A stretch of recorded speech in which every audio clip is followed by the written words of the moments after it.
Two, check. Hello. Chad, are you there?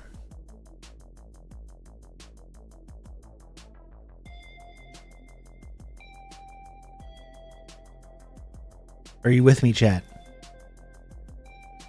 Hello.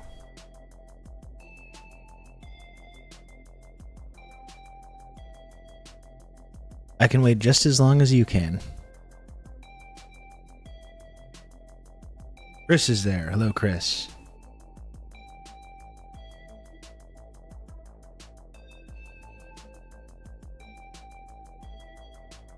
We got one person. We got one person checking in. Two now with Thirsty Housewife also checking in. We got Perfect Speller. Okay, we got some people. We got some people.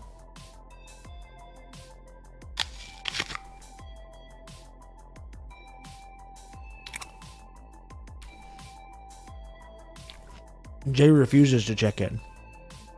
Power move. Hello, Dakadoon. Hello, PM Trio. You can count on me. You're going to have good old Rob to talk you through all this. Woo. Gwenny, thanks for the 36 months. Tier 1. You know how long that is? You know how long that is? It's 3 entire years. And congratulations to you, Gwenny, on the 3-year Pearl sub badge.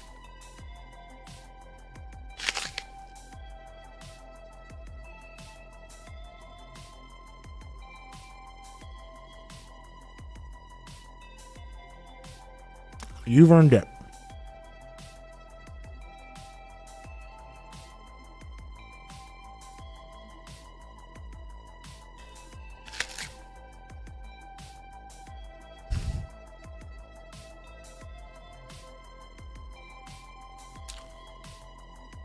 It's song day. We'll see about that.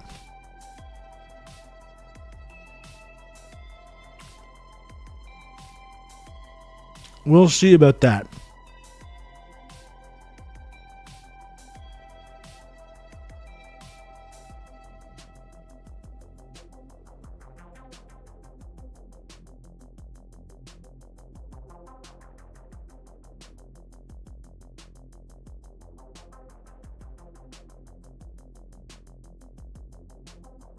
Enough of this. I'm not feeling it shtick. Get it over with. I just don't know.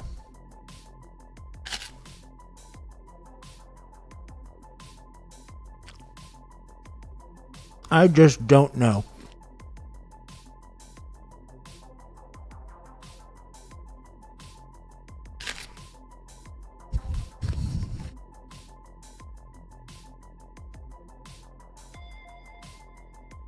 I mean, listen.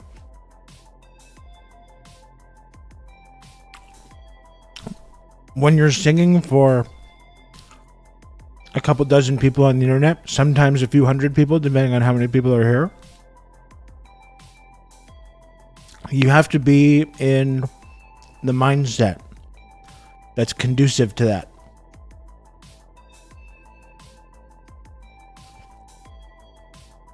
I don't know if people think that it's just super easy to sing a song on the internet in front of God knows who, however many dozens or hundreds of people all around the world. Well, it's a little nerve-wracking.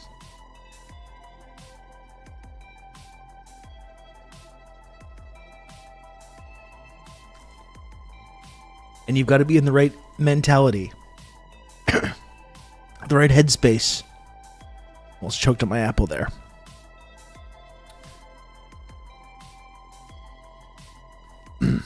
I am an artist. That's right. That's exactly right. What if you rapped? I could do What You Want by the Beastie Boys. That'd be good.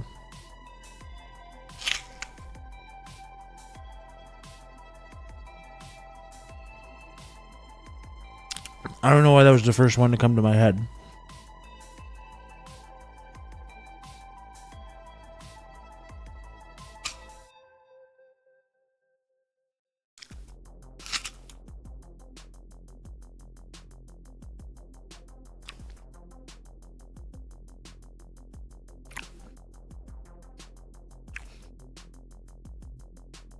You've lived the tour life a bit. Must be insane to have to do it on command every night.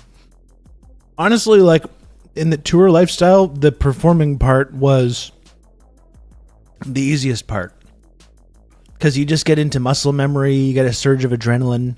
You know, that was the fun part, doing that every night. It was everything around that, which I did not like. It was everything else around that. Driving around, sitting in the back of a van all day, sitting in the back of a venue all day, doing media, lugging amplifiers around. It's just wait. It's a lot of waiting. It's a lot of sitting around and waiting. Hurry up and wait, is what we say in the biz. My name is Rob, and I'm here to say Marx and Engels is the only way. There we go. Spaceman Jay Francis coming in hot.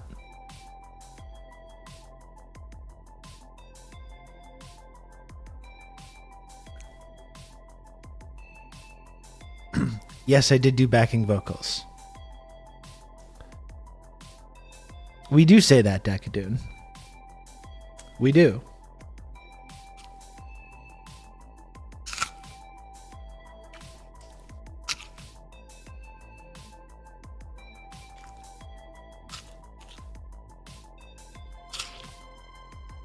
Anyway, the performing part was fun. I mean, I guess it depends, like, when you're touring and performing and stuff, because performing to an empty room is less fun. Which does happen, you know? I was very fortunate that we were able to get to a point where, like, we were performing, like, 4 people, but sometimes you're not. That's not always the case. We played empty festivals, we played empty rooms. That's just when it's basically practice. Oh, we did have the free beers. Not so much the second part, Dr. Maggot. We had free beers, definitely. Then it becomes tiring, though. Then that contributes to, like, the exhaustion level. Because you're just like, oh boy, I kind of tied one on last night. You know what? I'm not going to drink today. I'm just going to take it easy. And then you just show up to a venue and there's a big tub full of ice cold beers. And you're just like, here, just wait in this room for, like, the next 3 hours. And then what are you supposed to do? You know? I make music and I've had to let go of the idea of performing live. COVID is still real for people like me. Yeah, totally, Spaceman Jay. I mean, that's made it hard for a lot of performers. And it's weird how you have a lot of performers now, like, canceling tours like that, but they can't say COVID because of some, like, insurance thing. But you have constantly artists, like, canceling gigs and canceling tours and stuff like that because of, like, physical issues and stuff like that. Pretty messed up. It's interesting. Like, I still do make music, obviously. It would be fun to perform again sometime, but I just don't. I'm never going to want to feel like going through the effort of making that happen. You know, I've written a bunch of songs. I like writing songs. I like recording songs. In theory, it would be fun to play them, like, at an actual, like, performance, but all the steps you have to go through to get to that point, I have no interest in it.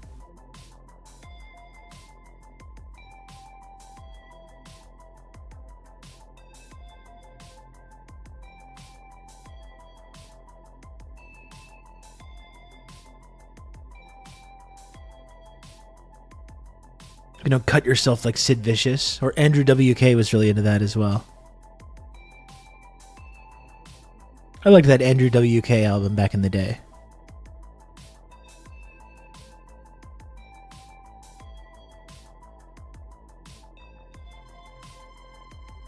Canceling a tour and losing millions of dollars due to just a cold. Normal times of pandemic denial. Yeah. I used to be in a community choir and I loved it, but the performance was the least fun due to anxiety. I imagine those are a lower energy level. You don't get that same surge of adrenaline with the community choir.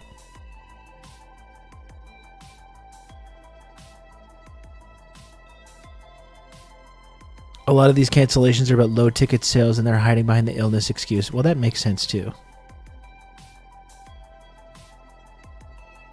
You're supposed to monetize the downtime making BTS docs. We actually did, like, we were on the cutting edge of that, Dakadoon. We did do that. Not a lot of that footage still exists, though.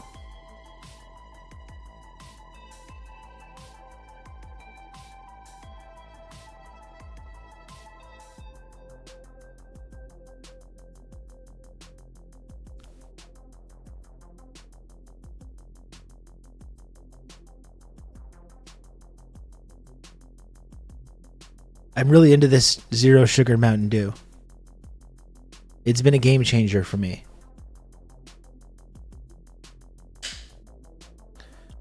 What instruments do you play? Well, primarily guitar, but I play a little synth. I play a little drums. I play a little of it and everything.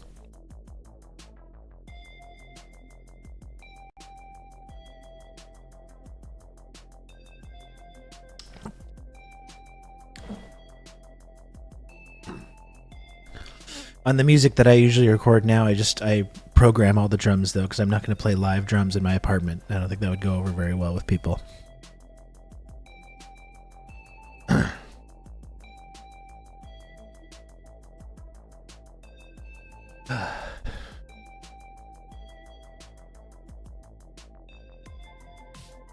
Someone said something a moment ago, and I wanted to respond to it, and I already forgot what it was. I had Jay said it a moment ago. You could do "Informer" by Snow as a song.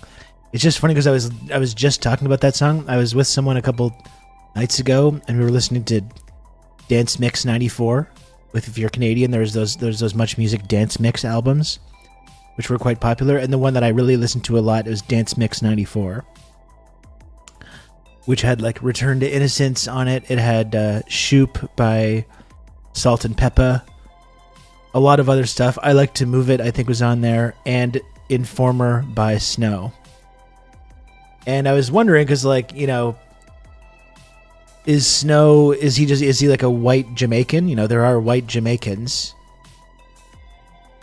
And we had to look it up, and no. He was Irish. He grew up in a working class Irish neighborhood, and a bunch of like Jamaican immigrants eventually moved into the neighborhood, and he just started talking like that.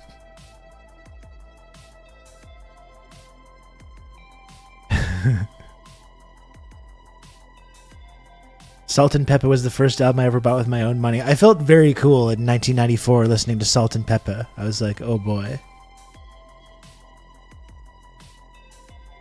I'm really, really growing up here. This is very edgy. Have you considered buying an immense amount of noise-dampening foam panels and turning your apartment into an anechoic chamber? I probably should.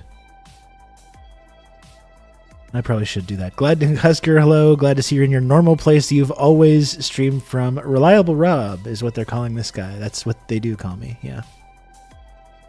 That is correct. First album bought was Fuji's The Score. That is a fucking great album. That's a great first album.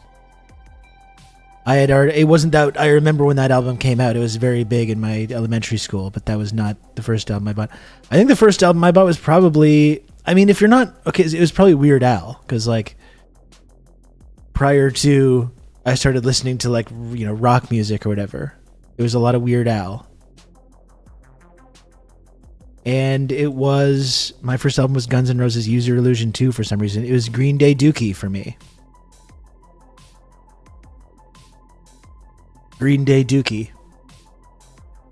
Which was cool because I saw them a couple months ago at Osheaga, and it was great. They played a bunch of songs off the album because it's the 30-year anniversary of that. Wyclef and Lauryn Hill have like too much talent for two people. I mean, I just love Ready or Not. I mean, the whole album is great, but Ready or Not, which has a Enya sample. It's built on an Enya sample, which is a really cool Enya song, by the way, because now I'm into Enya as well. Now that I'm 41 years old, it's okay to admit, I talked about this the other day, it's okay to admit that Enya is cool.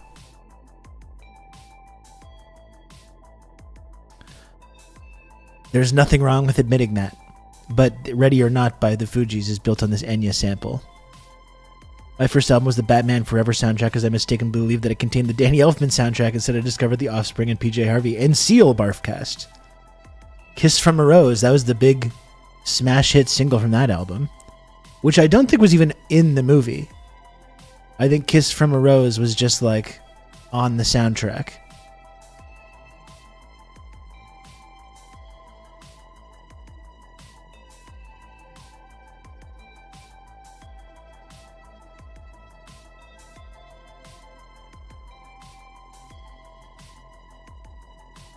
Learn to appreciate that one much later. It's a very good song, honestly. You know the next step from liking Enya is crystals and supporting Marianne Williamson. I don't think so. I think you can listen. You listen to Emma. It's nighttime. It's good nighttime music. You're trying to relax at night. I have pretty bad tinnitus, probably because of my aforementioned music career. I like to put on a little white noise or sometimes a little music at night to sleep to. That's when the Enya comes in. Okay. Kiss from Roses in the credits. I think it probably is. Yeah.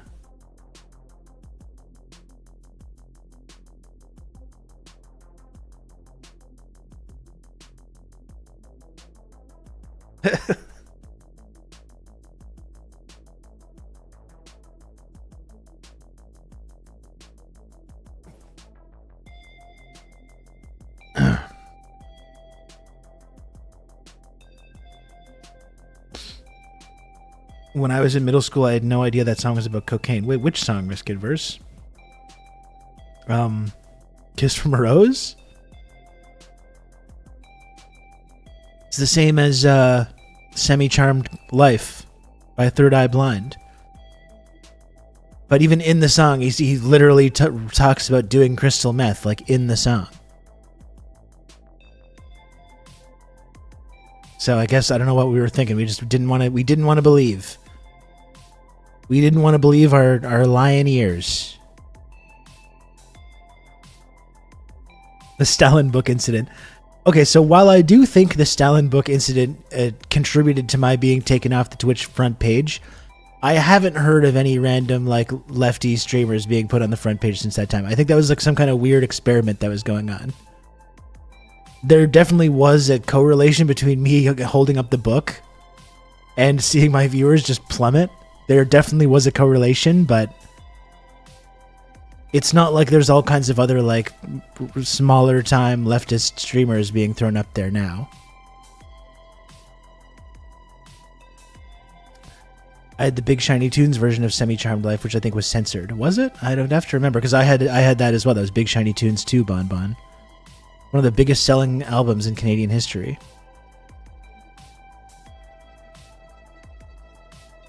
And I was on some of the later Big Shiny Tunes. I can't even remember which one. The later ones that no one listened to. I was on there. Third Eye Blind have some pretty good songs. They weren't a one-hit wonder at all. They had a couple of very good songs. I'll Never Let You Go, that was good. I Would Understand, that was good. They had a couple of bangers. They had more longevity than you give them credit for.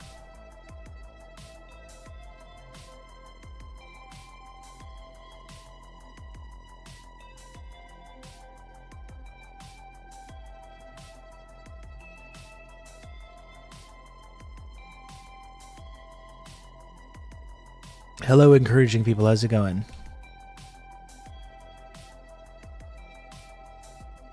Come one, come all. My hair's getting so crazy. I really got to get a cut.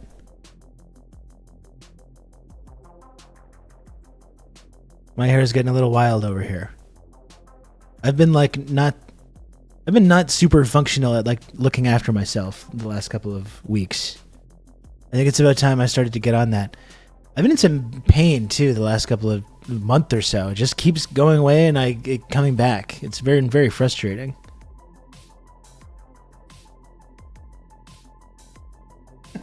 You can count on me. I'm not going to cut it too much. To talk you through all this. I'm not going to cut it too much, so no one needs to freak out about this. Okay?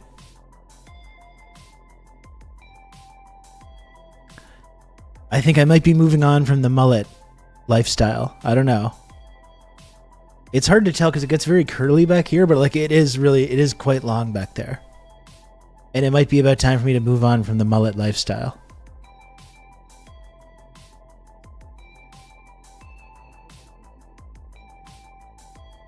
What's happened here? Diego, thank you for the gifted sub to our friend Barfcast.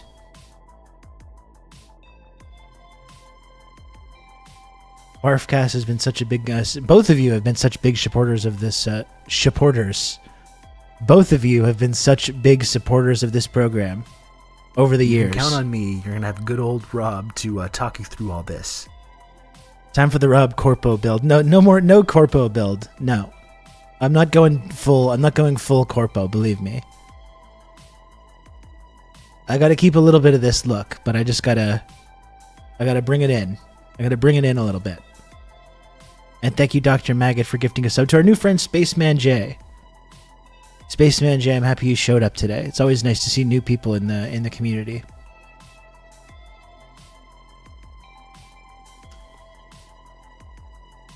How many subs for a tie and suit stream? We're not there. We're not. Let's just say we're not there. Okay. I think if I got back to around 800, maybe I could be convinced to do like one suit and tie stream. I don't even own a suit and tie anymore. Me neither. No, I outgrew all my blazers. When I try to put on one of my old blazers now, it's not a good situation. I've been talking lately about doing some fancier activities though, so I got to get a new suit.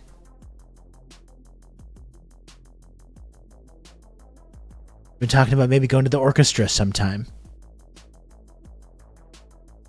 And I gotta look, I can't be going like this. I can't be going in my white leftist dude bro podcaster outfit. You know, that's not gonna cut it. Wear shorts. Yeah, I'm gonna do the Fetterman hoodie and shorts thing. That's what I'm gonna do.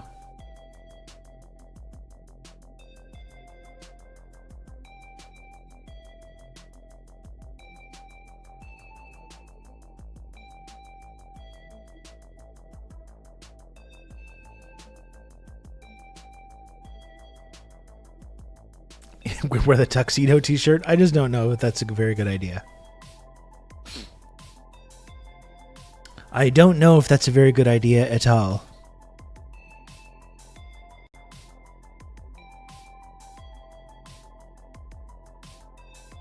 You insisted that Rob shouldn't call me Jay when I suggested it as an alternative to Barfcast. So I appreciate your consistency. Should I not be calling you Barfcast? Barfcast TV.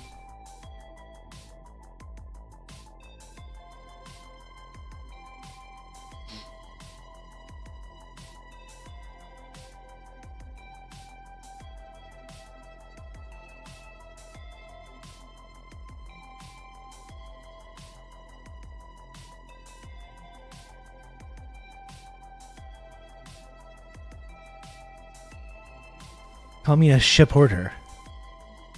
Maybe I will. Maybe I will do exactly that. You said that you found the name weird and I just suggested an alternative. I'm fine either way. It's just you've been such a big supporter of this program over the years. And it's like, oh, thank you.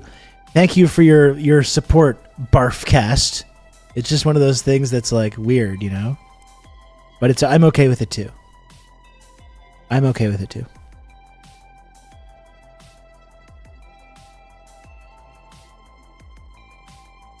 A little bit bigger. Okay.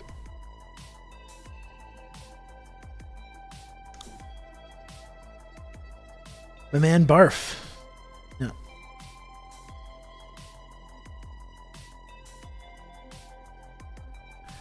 Barfcast was my father's name. Please call me Barf. Rob is not a Fed. No, he's not. No, he's certainly not. As we learned from Spaceballs, he's his own best friend. So I was thinking tonight, because as you know, folks, it's Pizza Hut and movie night here in my humble abode with my son, which is always a fun night. Or my full name, Bartholomew Castillo.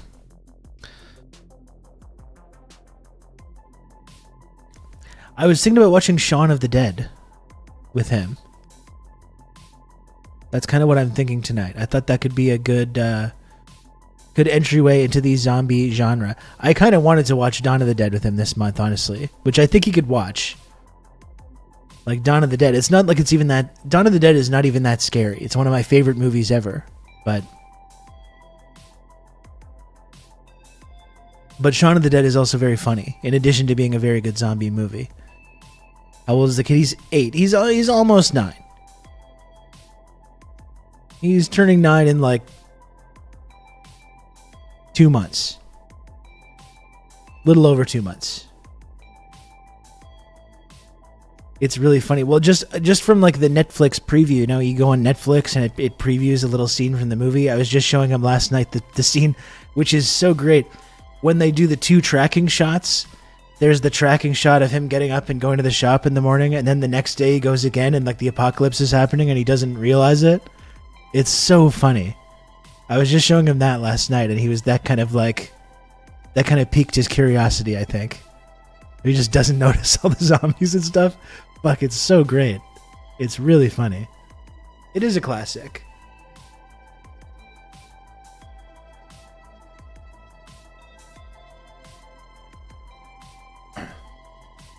I mean, it's why I really like those, like the Cornetto trilogy. I don't love World's End, but I really love Shaun of the Dead and I really love Hot Fuzz because they're really great, like homages. They're not parodies of these genres. Like they're very good zombie and action movies, like in and of themselves, while also kind of like having a little fun with those genres, you know? And that's really hard to pull off. I saw the TV glow and wept like a baby the other night. It was fucking wild. I watched that a couple months ago. I might need to watch it again. I quite liked it. It didn't really connect with me to the extent that I feel like it was connecting with other people. But I did really like a lot about it. I liked the performances and I liked the visual aspect of it. It seemed to invoke a really like emotional response with certain people that I didn't feel connected to, but I did like the movie though.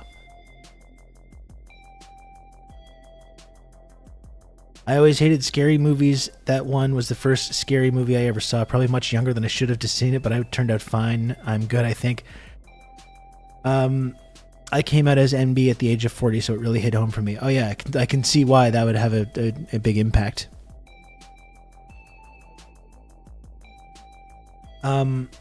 Yeah, Dr. Matt, I've talked about it before, but it was like two Halloweens ago. I was like, I can show my son Night of the Living Dead, right?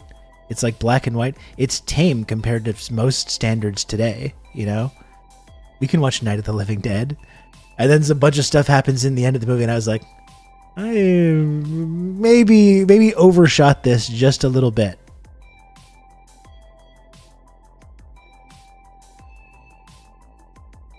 You're a man now, son. Now you can watch this scene where this zombified little girl brutally murders her mother with a garden trowel.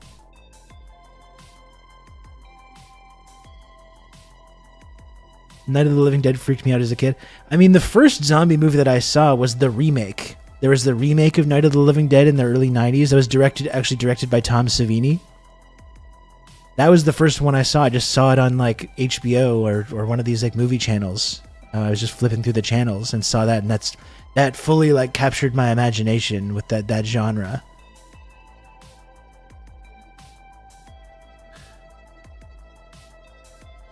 Joker 2 is getting bad reviews. Do you think since people are seeing things crashing around them, the Joker pill isn't so alluring? I just think it looks like just a bunch of weird and somewhat nonsensical creative decisions were made in that. This idea to do it in this kind of like musical courtroom thing, it just seems like a strange. The first one is basically like Taxi Driver in Gotham, which I still haven't seen. Like I'm familiar enough with it now just from like seeing clips of it online. I still haven't even watched the original, but it just seems like a really weird decisions were made in this one. Weird creative decisions.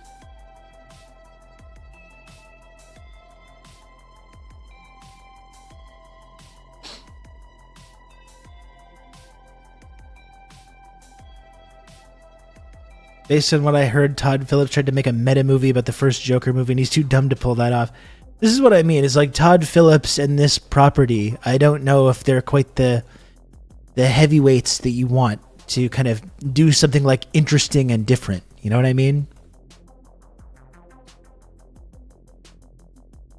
I still have. I mean, I still haven't seen the original. I should probably watch it at some point. Exact same setup as last time. No changes at all. That's right. You know what I should do? I should do a green screen. I should do I should take a picture of my background and just green screen myself in. Not that I would have to, because I have not changed locations. But if I ever were to do that, that would be a funny bit, I think. Maybe this is a green screen. You don't know. Maybe this whole background behind me is not real. I felt like the Joker was closer to King of Comedy than Taxi Driver. Well, it was both, right? It's a little bit of both. Like, obviously, the Scorsese influence is very pronounced.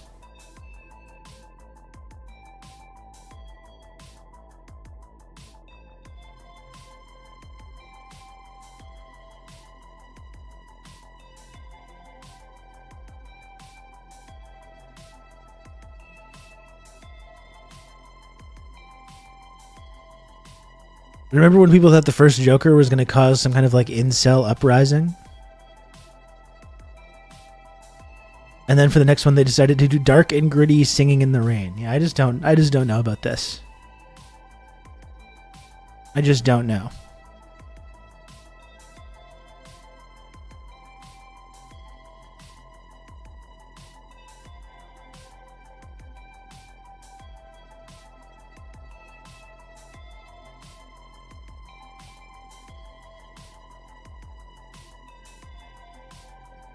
Gosh, this is just outrageous. There we go. I got Medicaid last year, first time with health insurance in several years. I went to get an EpiPen yesterday with insurance, $0. Without insurance, $288. Yeah, that's fantastic. This is just a system that makes sense.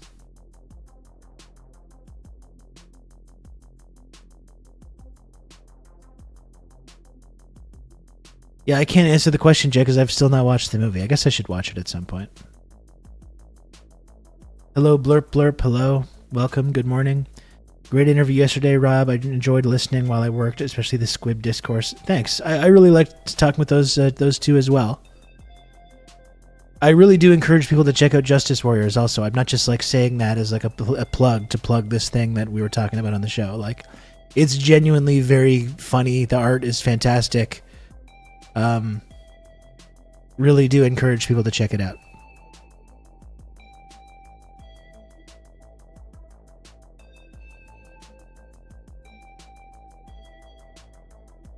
My favorite parasocial malakas. Hello, Old Dutch. Welcome. Welcome in.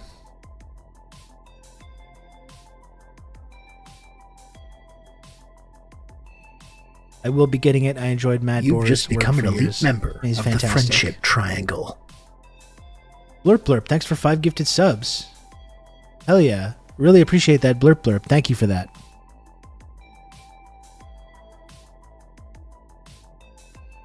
They really did ace the squib test. Like, you couldn't have scripted a better answer to that question than Ben gave with that. I love asking people ridiculous things in interviews and then getting this like actually insightful and thoughtful answer in response. That's always fun for me. Like when I asked Vijay Prashad about gooning.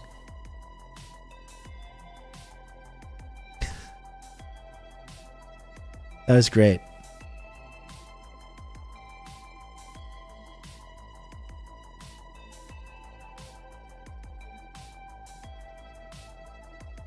That was very funny. No, that was a really good interview, though. I was happy that I was able to do that one.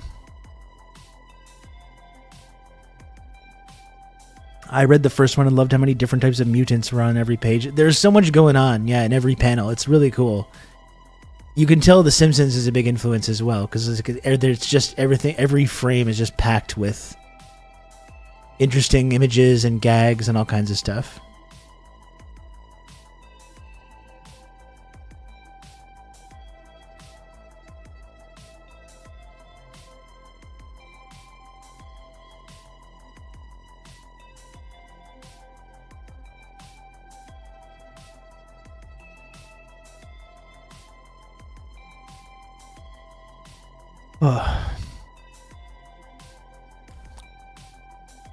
What else is there? I don't know. I watched the rest of... I guess I'm on kind of a Stephen King kick right now. It's spooky season.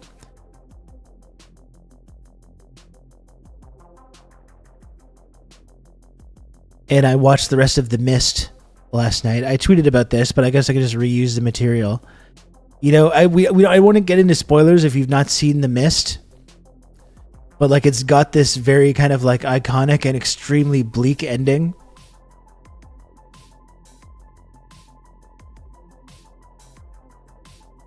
And, you know, what's on the TRRS movie night menu? I don't know. I gotta get some of those going again.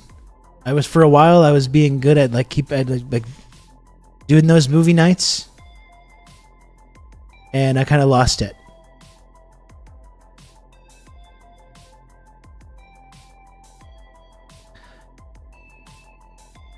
Anyway, it's got that really bleak ending, The Mist.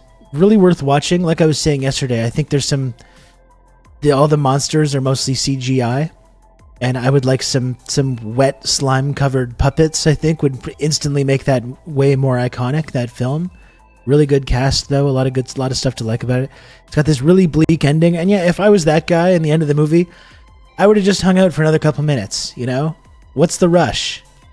What's the hurry?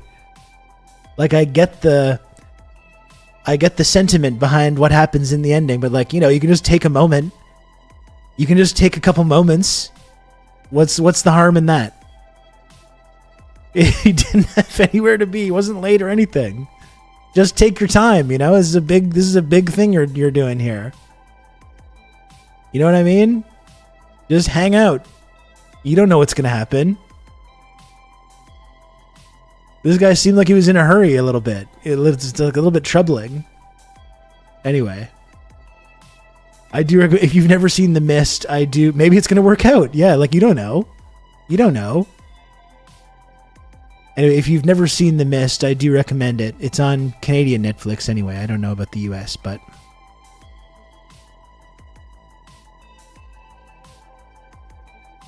do recommend watching it. And the ending is really something else. The Last Jedi was trending on Twitter this morning. I was sure it was Rob and Diego going at it. I think we need to put this whole debate to rest. I don't even know why you're mentioning this. Don't get me started talking about this. But listen, the actors from the film, they themselves don't like it. Like, let's listen to them. Listen to John Boyega and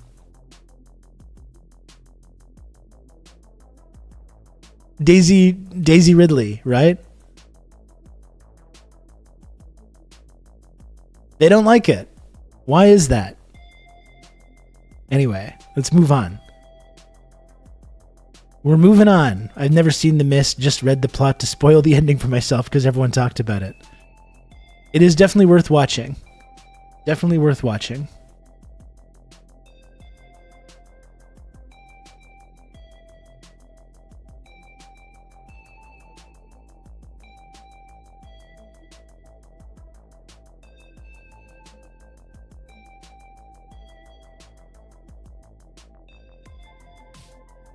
I want to watch it again to lose my mind with laughter. I don't know if that's the emotional response you want to have to that. It's very serious.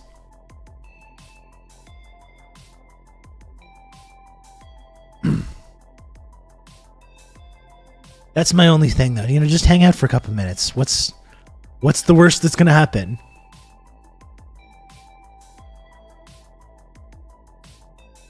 Just chill. Just chill for a couple minutes.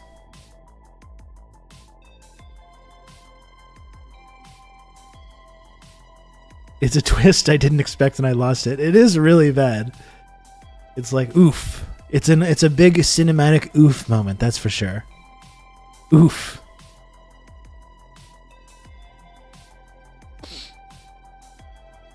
With ecological consequences involved in flavor alone, would you rather have maple or honey for the rest of your life? I guess maybe it's a Canadian thing. I'm more of a maple man.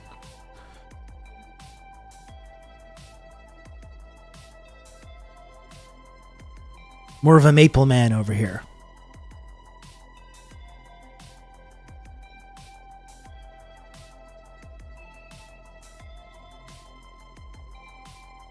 Did you see that dumbass AI booster that made a trailer for a live-action Princess Mononoke? I don't know. I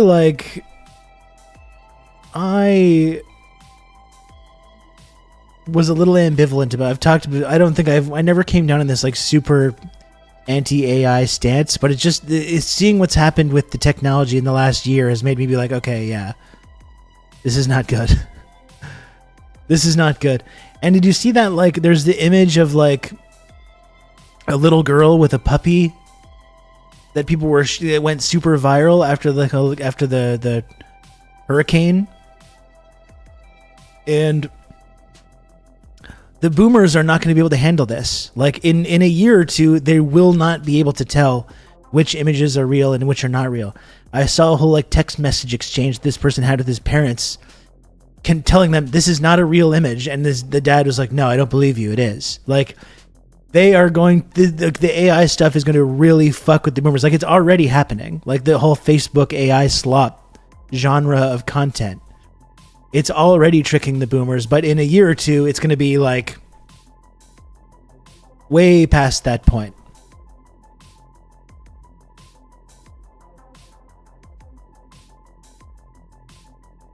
Like, it's genuinely kind of unpleasant to think about what that's going to look like. Underfunded libraries in the States are buying AI slop science books, which are factually inaccurate. Yeah, it's like... Yeah, the voice stuff, you can just fake any recorded conversation. No one's going to know what's real and what's not. It's just like... It's really bad. It is really bad. You know, like I've said, I like to sometimes hang out with my son, and we come up with like... superhero ideas, and you can just type it into AI, and you can spit out some kind of comic style images. It's just like a fun little activity that we can do together, but like I would gladly give that up if we could just lose the entire genre now, because it's going to have a very like negative impact on our entire culture and society. Riskinverse says the AI sex bots are out of control as well. I wouldn't know Riskinverse, but yeah, whatever you're into. No judgment here. I wouldn't know anything about that though. Total enshittification of all human knowledge. Yeah. Oh, you read an article.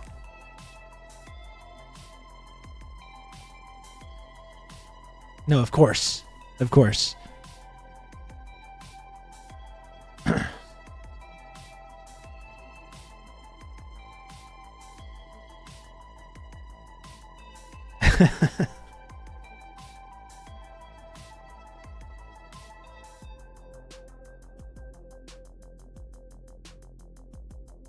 Yeah, no, it's not good. It's going to lead to a lot of really bad consequences.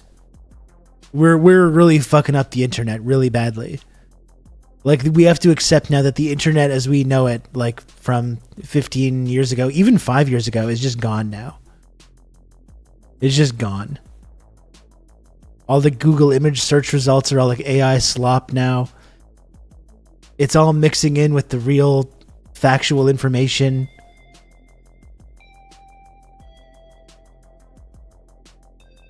It's really genuinely very fucked up. And we're only at the beginning. It's not like we're going to do anything about it. Like we've done anything to rein in any of these like tech oligarchs over the last 10, 15 years. They're running the show. What they say goes. We're not doing anything to limit the AI stuff. They've decided that's the new technology that they're investing into, and that's what it's going to be. And it's only just scratching the surface of what it's going to lead to. Yeah, exactly, Jay. Good thing we have responsible governments that regulate these things. No, we don't. We don't have those. I'm sure in China they're going to regulate it. Because their government actually, like, does stuff. Sometimes. I didn't say anything. Oh god, we're already gonna. I just gotta stick with Barfcast, or maybe just Barf. Newsom just vetoed a bill limiting AI. Well, there it is.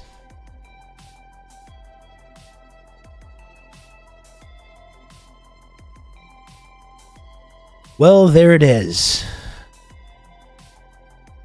China will have the only reliable internet. That's the thing. We criticized them for years about their firewall, and now it's like it turns out that makes a lot of sense. They've completely safeguarded themselves against like Western style internet fuckery. Right? Don't play fair. What is this? What is this? What are we doing here? You just did the Stephen A. Smith thing. Take a look, y'all.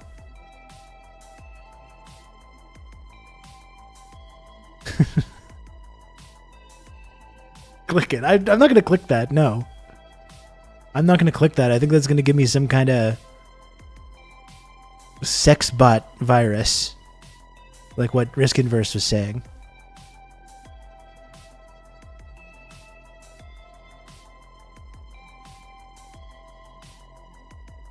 Apparently there are glasses now that will display in front of you personal info of people you see on the street. No, that's great. I love that. Yeah. Okay, that is pretty good.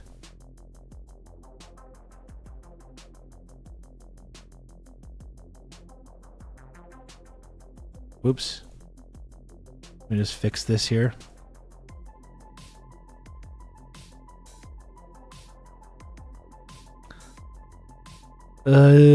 Transform, reset. Got this down here.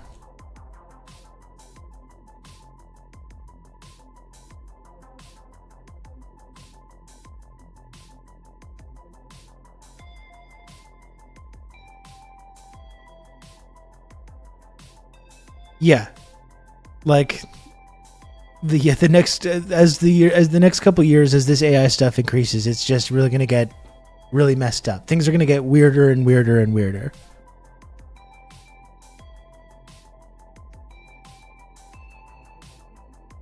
Have everyone done their daily prayers of condemning hummus today? No, never. I don't condemn hummus. I love hummus. I'm a proud supporter of hummus.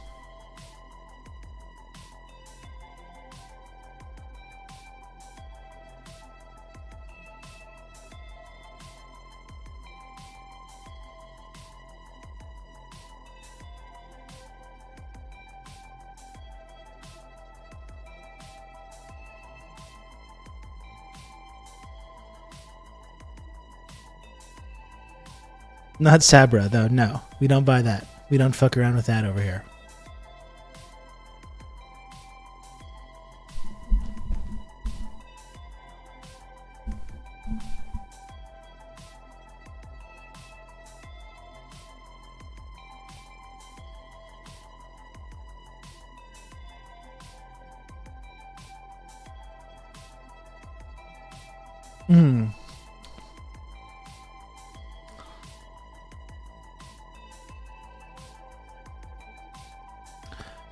Well, what is on the agenda for today, chat? Why am I asking you that? Shouldn't I be telling you what's on the agenda? I guess the thing is that I don't know. I guess I was just planning on coming here. I did a couple things lately. I had a big planned thing, interview thing yesterday, which I don't always do. I guess I was hoping to just kind of chill out.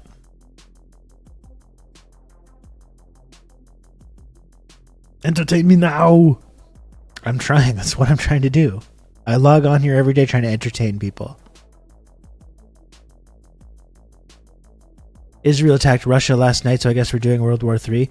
Did they attack Russia? Did they hit one of their bases in Syria? I saw that the other day. I know Russia's been asking their citizens to leave Israel as well, which is what, like 10% of the population? It's like a large portion of the population. Chill out on a Friday. It's Casual Friday, Cinnamon Challenge.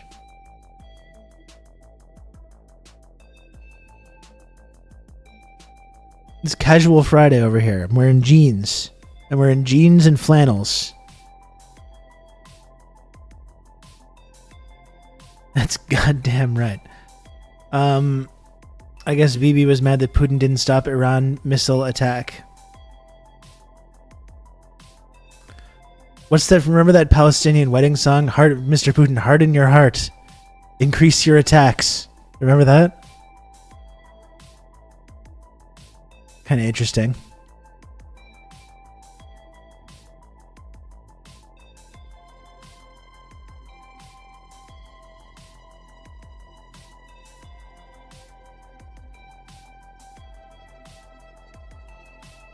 One thing I did kind of want to maybe watch, I don't know if we saw Al Jazeera just release this whole new investigation into Israeli war crimes. I want to watch it on here, but I also just wasn't totally sure whether it's going to be appropriate to watch on Twitch.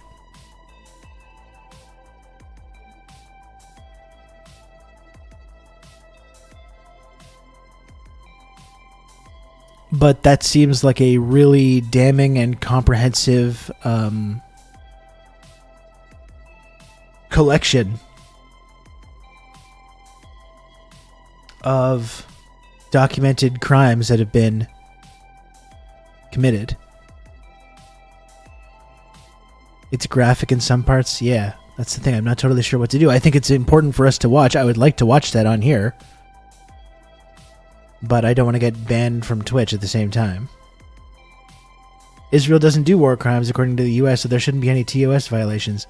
I mean, the crazy thing about this whole documentary as well is that it's not some there is investigative journalism that goes along with it, but it's just collecting footage that the Israelis themselves have posted as trying to be like influencers.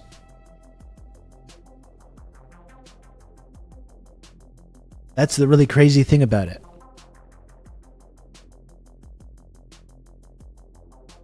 Why am I getting this in my YouTube algorithm? Like I get like some weird stuff because of my son watches YouTube like on my account.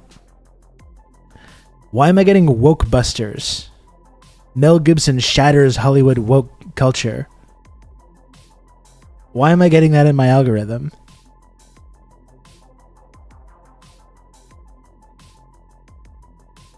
Let's not look into too further about some of Mel Gibson's other comments.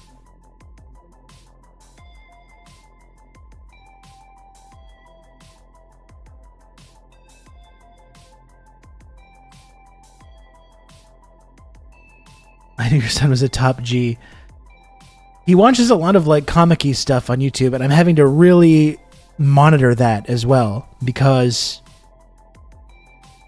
there's so much of that really toxic comic book reactionary shit on YouTube, and I have to really like pay attention to that. I don't want him starting to look at any of these guys that freaking out about like gender swaps and like interracial wokeness in comic book films and stuff like that. I do not want him to be going down that path, and I have to talk to him about this as well. I have to make sure we have conversations about this. About how there's all these creeps on YouTube that just cry all day about like black people being cast in Star Wars movies or comic book movies or whatever.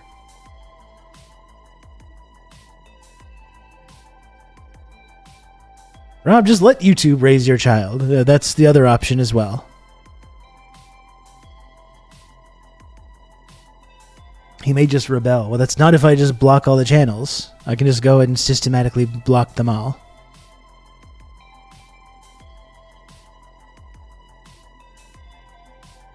BlockTube is a great extension. I'm going to look into this because I got to really be careful with this stuff.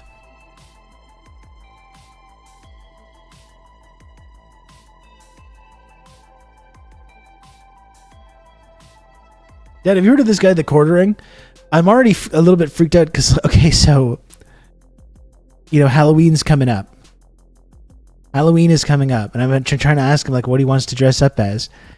And there's one, he's become kind of obsessed with this Minecraft YouTuber, Technoblade, because Technoblade died, and he's kind of fascinated with the fact that this YouTuber died of cancer. And he wants to dress up as Technoblade now for Halloween. And I'm like, I don't know if we should be doing that. I don't know who is this guy. I don't know if we want to be. I don't know if we want to be doing this. Like, why don't we just like? You could be like Spider-Man or something like that. My son too likes him. Okay, Red Wizard. We gotta watch out for these guys. I don't. Maybe he's fine. I don't know.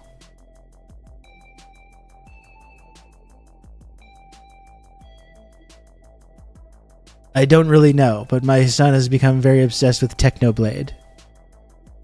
Technoblade it is, yeah, as soon as I say not to do it, Dave. Like, you know how this shit goes. And like the other day at school, because they were talking about Terry Fox, and they did this little like run at their school, and they had to like dedicate it. Just how he dedicated his cancer run to Technoblade. Yes, he is dead, and that's why he likes him. He thinks it's cool.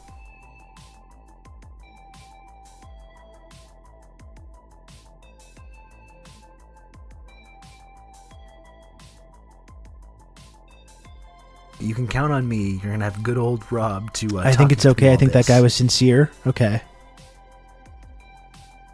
Why can't he dress up for Hassan Nasrallah for Halloween? I agree. Like, why can't we just dress up like a wholesome, heroic figures?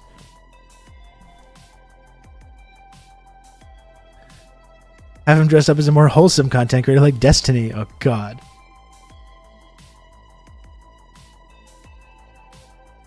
Bleep Lord, thank you for gifting a sub to Technoblade. Thank you. Oh, that's the real guy, too. That's the real guy.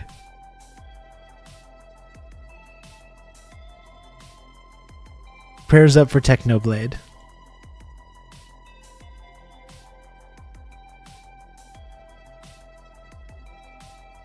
Child service is going to show up if he goes trick-or-treating as Nasrallah. Listen, do we live in a free society or not? Okay? I mean, you know those dads, those like militant sports dads? You will play football. You will play baseball. You know? I'm like forcing my son to dress up as the leader of Hezbollah on Halloween.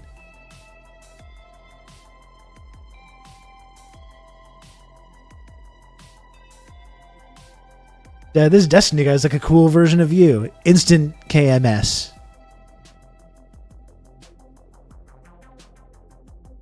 I don't want your life, dressed as Hoja. That's right.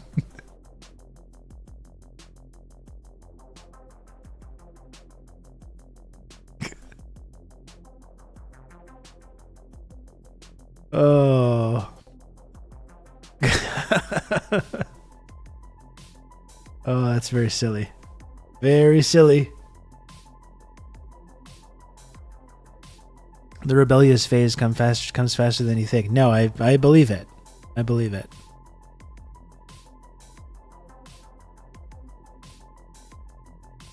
We do have a pretty close relationship, so he does still like listen to me on a lot of this stuff, but like, I know, I don't want to take that for granted.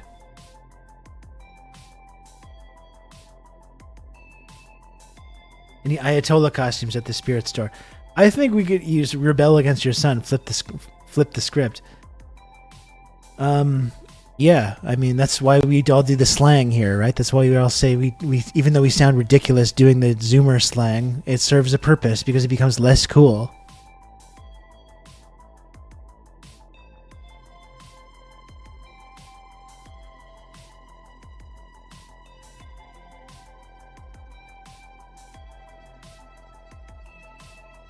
I remember watching a whole video about Technoblade around the time he died and before my son got into him. So when my son told me about him, I got to talk to him about how sometimes kids get sick too and die. I don't think he remembers that conversation as much as I do. Use the Technoblade experience as a learning moment, a teaching moment. That's good. 100% chance Rob's kid becomes the leader of the Young Conservatives at 17. No way. No way.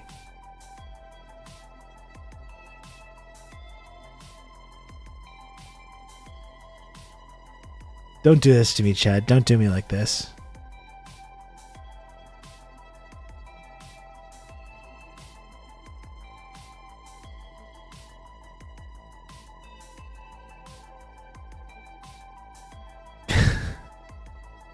Do not do me like this.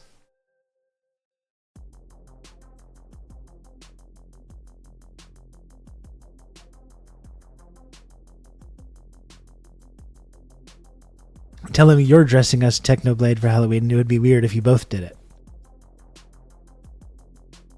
Your kid telling you wants to custom press a Danconia Copper t-shirt. How old is he now? He's 8, but he's getting close to his birthday. He's like almost 9 years old. Olaf from Houston. Hello, Peach Bus. Welcome, Malacca. Atlas Shrugged reference. See, that was one of those moments, Risk and Verse, when I pretended to know that I understood the reference, but I really did not. I don't know if that came across. Sometimes I do that. I have to get more accustomed to be like, I don't understand this joke.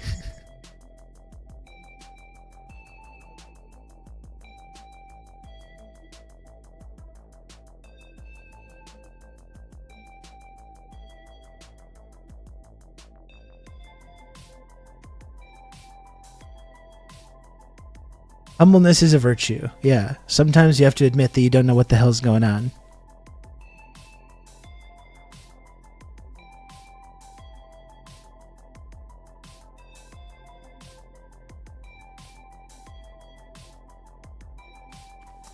Kijiji Genie is the most humble person in chat. Nay, the country.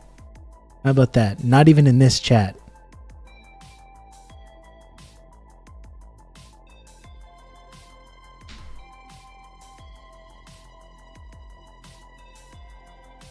So I don't know what should we talk about. I mean, we can just continue doing this as well. Like, I wanted to watch that documentary. I don't know whether it's going to be possible to do on Twitch. We could talk a little bit about election stuff. You know, there's some stuff there to talk about. There's probably a good breakthrough news video or something to watch.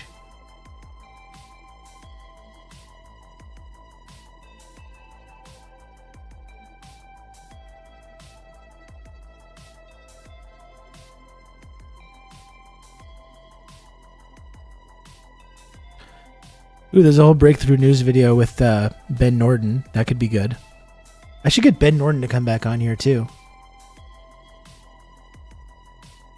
Friend of the stream.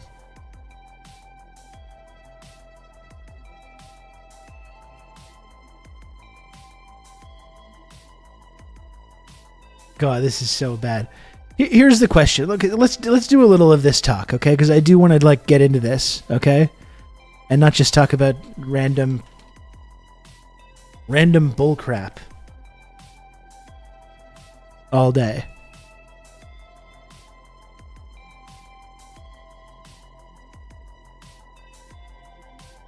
But like, here's my genuine question about this. I just bought a new sword. Very nice. I love that for you. What kind of sword? We talking a katana? A scimitar? Like a broadsword? Like the old kind of medieval style? What kind of sword we talking? Yeah, it's the country over party. That's it. It's like maybe you shouldn't. It really is America Declines. The country's over, and here's where we're celebrating that. Italianish rapier for fencing. Very cool. Very cool.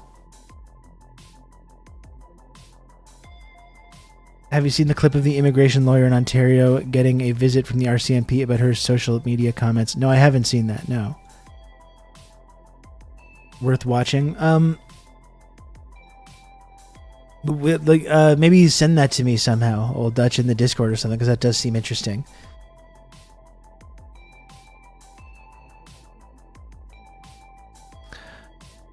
Here's my question, though. You know, they're celebrating. Like Kamala Harris is celebrating the endorsement from Liz Cheney and Dick Cheney.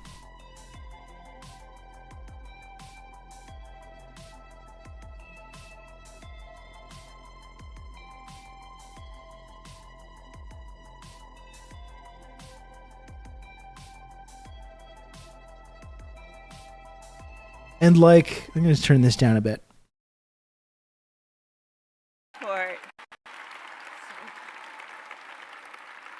And I also want to thank your father, Vice President Dick Cheney, for his support.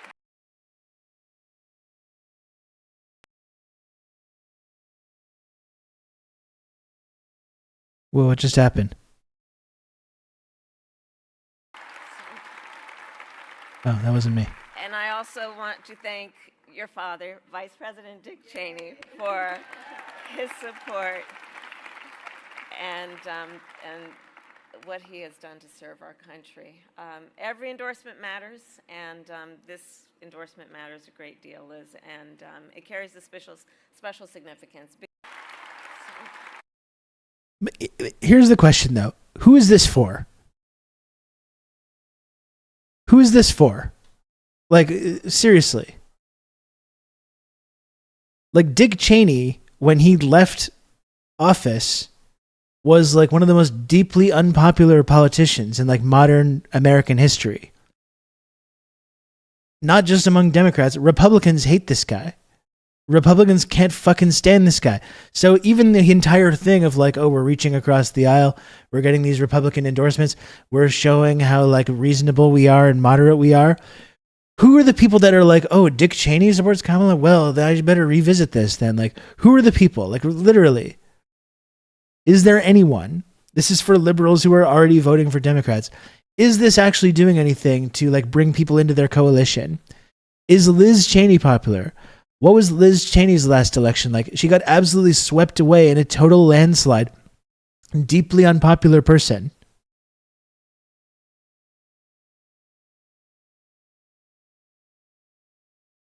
It's for Thomas Friedman and Thomas Friedman only. Like, it is honestly insane that they think that this is like a good thing that they should be celebrating.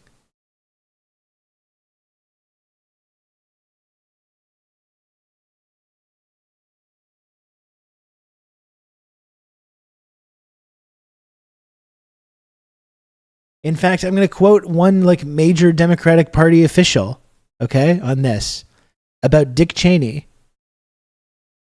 I think he's done more harm than any single elected official in terms of shredding the Constitution, condoning torture, pushing torture as a policy.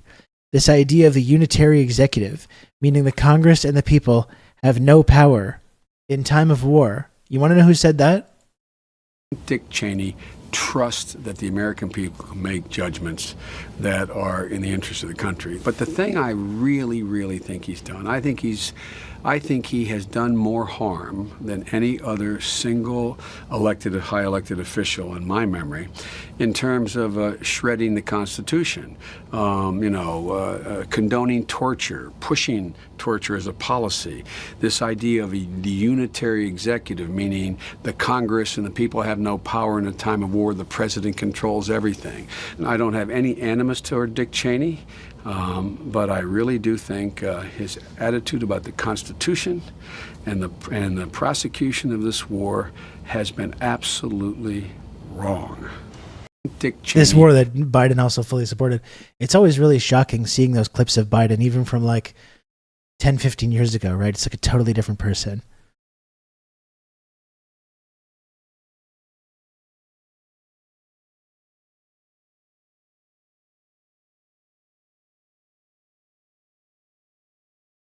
And especially when it is difficult to do in an environment such as this.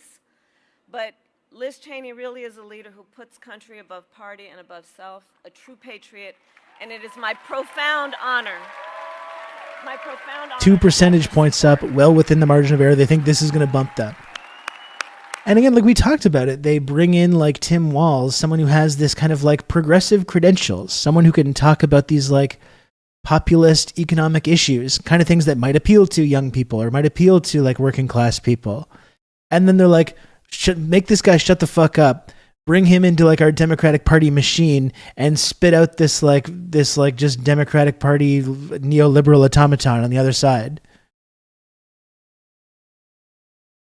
Like, what was even the point of picking Walz if that's what they wanted to do? It's a big tent. Yeah. Like, I don't know who they think this is for. There's not this big constituency that's like the pro Liz Cheney and Dick Cheney constituency. So you want Trump to win? Well, I mean, it kind of seems like they want Trump to win sometimes.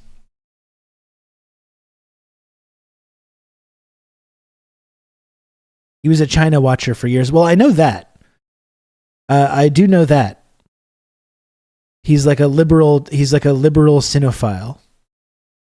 He's an anti-CPC cinephile. And here's, like, look at the response. They're just handing this to him. No one likes these people. No one likes these people. Look at the response. Kamala Harris is out on the campaign trail today with Liz Cheney. Your thoughts on that? Well, Liz Cheney lost for Congress. She was terrible. Liz Cheney is a stupid war hawk. All she wants to do is shoot missiles at people. I really think it hurts. I think, frankly, if Kamala, I think they hurt each other. I think they're so bad, both of them. Kamala Harris is out. Like, you're just throwing him alley-oops that he can slam home, you know? I hate when he's right as well. Believe me, I take no pleasure in reporting this. Here was her house race that she lost in. She got absolutely fucking crushed in her last house race. This is not a popular figure. It's not a popular figure with Republicans. She's a somewhat popular figure for like liberal Democrats who watch Rachel Maddow because she says Trump bad. That's the only thing. Because as you know, no matter who you are, whether you're Liz Cheney or John Bolton or whoever else, all you have to say are two words, Trump bad. And like these people will instantly rehabilitate you. And they're going to go campaign with her. Kamala Harris is campaigning with her. She's campaigning with her. Her, like in Arrested Development.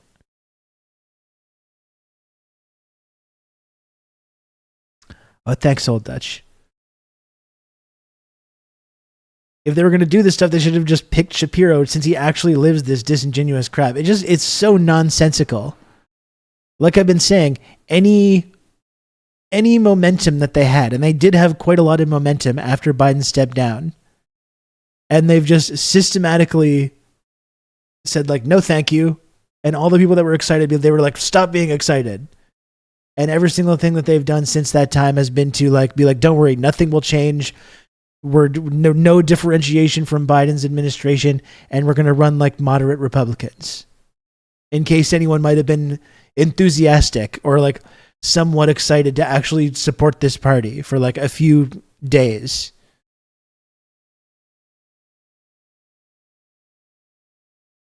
While subsidizing a genocide at the same time, simultaneously.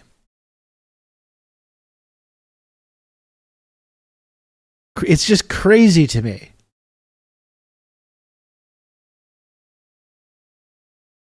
And then, yeah, saying all he's done to serve our country.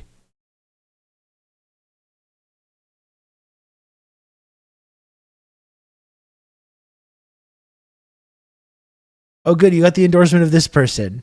Kamala Harris is a radical liberal who would raise taxes, take away guns and health insurance, and explode the size and power of the federal government. She wants to recreate America in the image of what's happening on the streets of Portland and Seattle. We won't give her that chance. I quote Liz Cheney in 2020. The other thing that doesn't make sense is that Gen Z and millennials taken together are the largest demo since 2019, risk inverse, and they're just like, they've taken every opportunity to piss in these people's faces for the last like 3 months, when there was actually some people that started to get somewhat excited about this.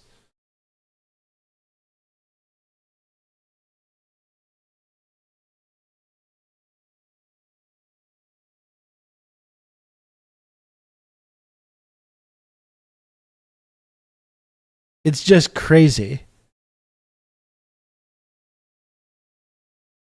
Like they should be running far away from any endorsement from Liz or Dick Cheney. Like at the very bare minimum, she should not be acknowledging that. It's not appealing to anyone whatsoever. Cheney lost her primary as an incumbent. She lost in a primary as an incumbent, which is really rare, I feel like. I don't know, I need to look at some statistics on that, but I feel like that's very rare. Her margin of defeat was the second worst for a House incumbent in the last 60 years.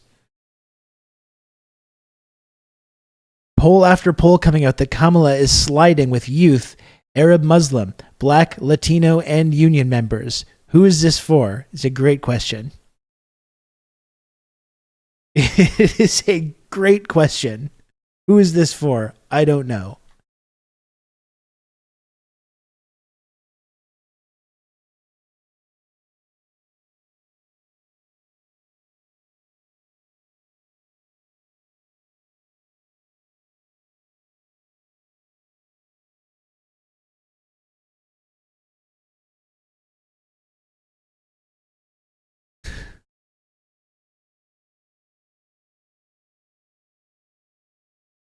Progress and joy, mandatory joy.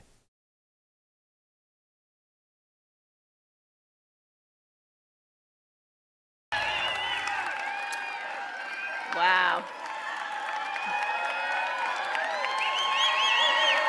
Thank This you. is like a whole 20-minute thing. We're not going to watch this 20-minute video of Liz Cheney's Thank you remarks. We'll all. just look at it for a couple moments. Thank you.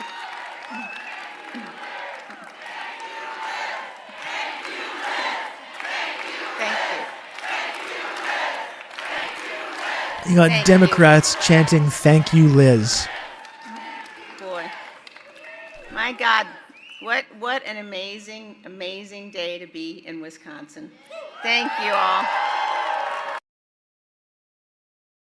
I think they're going to lose. Honestly, I'm not going to make an official prediction about what's going to happen in this election. I'm out of the prediction game forever. But honestly, it's like everything is lining up. Everything is lining up for them to blow this. Maybe they won't, It's not an official prediction. Maybe they won't. Like, again, Michigan. We talked about Michigan and the uncommitted campaign and Gaza and Lebanese. Do you know how many, there's a sizable proportion of Michigan's population that are Lebanese Americans. And they're just letting Israel bomb Beirut with zero repercussions and kill actual residents of Michigan in Lebanon. Is Michigan an important state?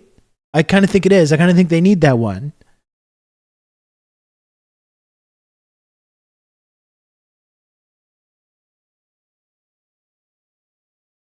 Man, I don't know, folks. We got 1 month to go. And there's going to be a cool TRRS election special as well. A whole bunch of guests and everything like that. It's going to be the 4-year anniversary of the show as well as the election. I don't know, man.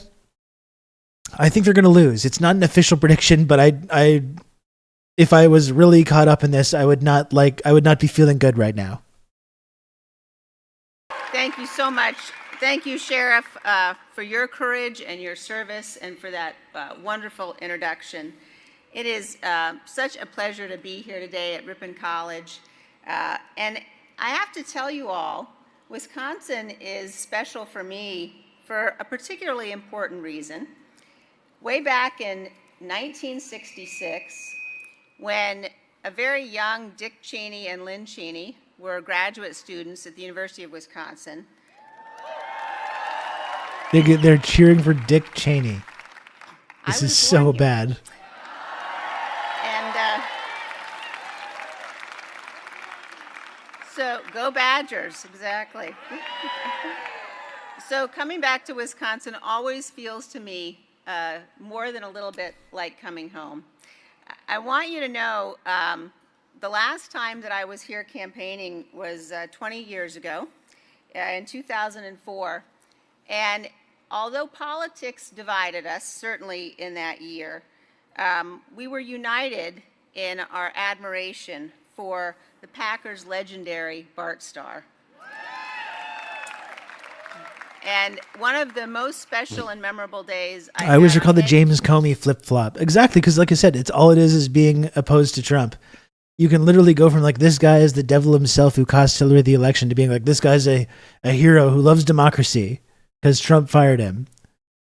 These people, they believe in nothing. They believe in nothing, Lebowski. campaign was the day that we got to spend with him, which included a personal tour of Lambeau Field. So it's very, very special to be back again. Now, you all know, of course, that here in Ripon, the Republican Party was founded. It was founded in Let's have a big thing in about how great the Republicans 1854 are, in the Little White Schoolhouse. who love Donald And it Trump was and are founded going by to celebrate people when Kamala Harris who were loses. opposed to slavery. It was that Republican Party, the party of Lincoln and Eisenhower. I think it's the fault of the nomination process. Kamala's been forced to use Biden's campaign staff, and there isn't enough time to make progressive policies that differ from Biden. Oh, okay. As for a while, Kajino, it's like, have you been like hacked? Has someone hacked you? But that's just it. It's like there's a Democratic Party leadership. It doesn't really matter. Like this is the strategy every time. We're moderate Republicans. This is the strategy. No matter what it is, no matter who it is. Party of Reagan and Bush. It's that party that I belonged to. The party of Reagan and Bush. Oh, great. Good. Please endorse the current Democratic nominee now. I already told you how old I am, so I'll tell you. In 1976, when I was 10 years old, and I was sealing envelopes for President Ford's re-election campaign, I cast my first vote ever in 1984 for Ronald Reagan. I served. Let's have a big cheer for the Gipper. In both Bush administrations. And both I Bush served in the administrations. United States House of Fantastic. Representatives Great. For 3 terms. Get this including endorsement. as the 3rd highest ranking Republican in House leadership. Okay. Well, we don't need to watch this. I mean, you know, I'll skip to the end. Okay. And of course, it's being reposted by the Kamala HQ account. So, children, and if I might say so, children, I ask you to meet this moment. I ask you to stand in truth. To What a great reject speaker, too, though. the You have to depraved admit. cruelty of Donald Trump. And I ask you instead to help us. Liz Cheney elect fan constituency in the Kamala House. There you go. Harris You've come to for the right president. stream, Palindrome.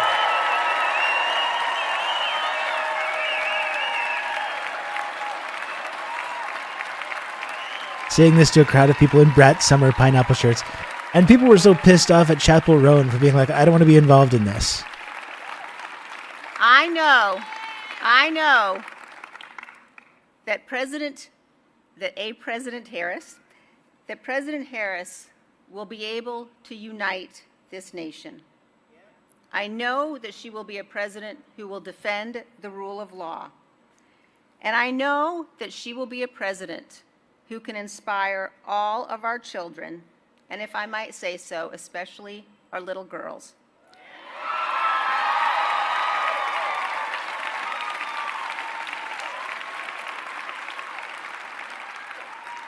To do great things. It's just crazy. So help us right the ship of our democracy so that history will say of us, when our time of testing came, we did our duty and we prevailed because we loved our country more. And now, Who is it for? Who's being swayed by this? Who's being convinced by this? God, that's so bad. I think they're going to lose. I really do. I'm not quite up to the point of making an official prediction. I'm not going to do that. Maybe they will somehow pull this out. I don't know. It's not looking good, fam.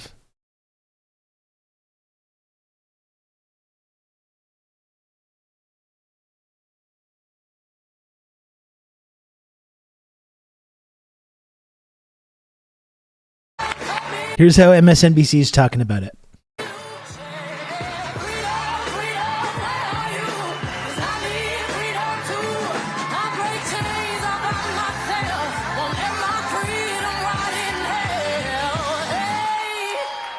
That was Vice President Kamala Harris campaigning with the former Congresswoman hailing from the Cheney Republican political dynasty. It's a coalition that would feel unthinkable even just a few years ago. I feel like it does before feel Vice unthinkable. President Harris's remarks, here was former Congresswoman Liz Cheney and what she had to say about Donald I chose to Trump. torture everyone today, Dimitri. That's right.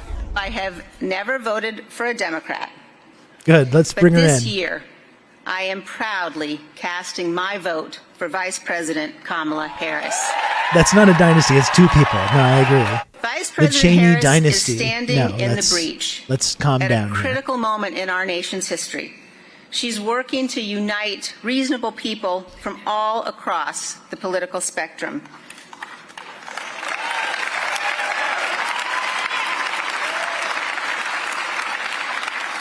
Vice President Harris has dedicated her life to public service. I know that she loves our country, and I know that she will be a president for all Americans. As a conservative, as a patriot, as a mother, as someone who reveres our Constitution, I am honored to join her in this urgent cause. And there you have it. The Democrats doing their coalition building with maybe the most unlikely pairing in recent history. Vice President Kamala Harris Is it and unlikely? Liz Cheney, even Dick Cheney, father of Liz Cheney, the man still vilified. This is by not something you want to Democrats for brag his bullish about. defense They should of be the running Iraq far away War. from this. No As one Vice likes these President, people. He too Ma'am? will vote for Kamala Harris, meaning Liz Cheney, Dick Cheney, and AOC are all voting for the same presidential candidate. If I was AOC, These I'd be are like, bizarre please don't times, include me folks, in just to say this. the least. But maybe, just maybe, this is the Avengers-style coalition needed to defeat the American Thanos that is Donald Trump. Joining me now is Jelani Cobb, staff writer for The New Yorker and dean of the Columbia University School of Journalism. Charlie Sykes, MSNBC contributor, and Juanita Tolliver, MSNBC political analyst, host of Crooked Media's What a Day podcast, and author of the upcoming book, A More Perfect Party. Thank you all for being here. I am going to go to you first, Jelani. You're going to be our historian. You're going to be our historian of record for today, because this is actually a pretty momentous thing that we are seeing happen in the Democratic Party, and that they are coalescing the old guard of the Republican Party, at least the part of the old guard that has the courage to step forward. And that's not all of them. Some of them do not have said courage. The ones who are willing to step out there and make a claim for American democracy. No one likes these people. Progressives like AOC, who actually wedded themselves to Joe Biden's really progressive agenda as president for the most part. Is really progressive. And Yeah, it's for the Kamala most Harris, part who doing a lot of comes work there. It's from progressive agenda, San Francisco like prosecutor's office, subsidizing to the Attorney mass murder. General's office, to the United States Senate, to the vice presidency, with the full and active and eager support of black women who propelled her into that position, and who is this sort of multiracial coalition candidate just even in her own life. It is extraordinary. She didn't win a single primary. It's extraordinary Talking about history, black Jelani. women propelling her into that position. Did not win a single primary. So I think there are a couple of things that are significant here. One is the fact that She did not win a single primary vote. I'm sorry, my daughter is. I won as many primary votes as Kamala Harris Oh, we did. love a baby on the show, by the way. You can put her on camera. Trust me, we love a baby. Babies can always be welcome. One of the You can count on me. You're things gonna here, have good old Rob to talk you is the through all this. location. You know, the location. Dimitri, thanks very much for 2 gifted subs, Malaka. The founding of the Republican Party. Now, I think that goes to the point that she's advertising a big tent. You know, we want people who are reasonable, who recognize the This threat tent that is Donald too Trump fucking big. presents, etc. But go back and think about the circumstances that the Republican Party was Imagine how bad you have to be to founded lose under. a And that's where you Republican see the primary real as the historical incumbent in resonance. Wyoming. That party came together as a kind of wild amount. You know, Quaker Oats, dude, this is what we've been talking about. Not only did she lose her primary to a pro-Trump dude, she got absolutely decimated. Historically. She got historically decimated in that election. Free soilers, people who were former Whigs, which was a political party that basically collapsed, because of sectionalism. Mm-hmm. Even a few people who were from the old American Party, which was also known as the Know Nothings. And so those people came together. They had less in common than probably any other political organization you could think of, except for the fact that they recognized a common threat. They realized, under the banner of free soil, free labor, free men, that slavery had become the defining issue and threatened to tear the country apart. So that significance of being there in Ripon, Wisconsin, really anchors and relays the point that they're making about the threat they see to American democracy right now. That is, I mean, it just makes it even more sort of poetic, Charlie Sykes, you know, and as somebody who, you know, you came from the old, you know, in some ways disappeared Republican Party, but the fragments of it are in some standing ways, up. yeah. And you know, and I look, from a policy point of view, some of us who are very deeply against the Iraq War are no fans of the Cheneys, but I give her tremendous credit, as I do, you know, Adam Kinzinger. In fact, a lot of them were fans. Like, let's not no get this wrong. I don't know what Joy Ann Reid's position was, but a lot of Democrats were very big fans of the Iraq War, including Joe Biden. Like, let's not lose sight of that. Point of agreement on policy, but I give them credit for courage, because not everybody has the courage. Mitt Romney's done a lot, you know, to try to hold his party together and keep the old. He don't have the courage to come out and endorse Kamala Harris. That lady does. And so what does it mean for she has nothing to lose? Like she has nothing to lose. She's not elected to anything. She can come out and endorse Kamala Harris because she's going to get TV deals and book deals, and all kinds of liberals are going to be eating out of the palm of her hand. That's why. That's not courage. No one likes her, and now a bunch of people do like her because she's made this decision. It's entirely self-serving. Dying under Donald Trump's boot for that woman to stand up and say, I'm with her. Yeah, she already lost the election. And you're there, by the way. I want to note that Charlie's there. Charlie's at this event, so we want to make sure everybody knows where you are. Yeah. Yes, I am right here in Ripon, Wisconsin, and you know what? You can't overlook the symbolism of having this event here in Ripon, Wisconsin. You know, in 1854, and by the way, I love Jelani Cobb's history of all of this, because that was a moment of real. The same libs who like Liz were gobbling JV's politics. nuts when Hillbilly Elegy Republican came out. Party Absolutely. Another guy who born said Trump from that bad and immediately split and found that sense of purchase moral among these exact people.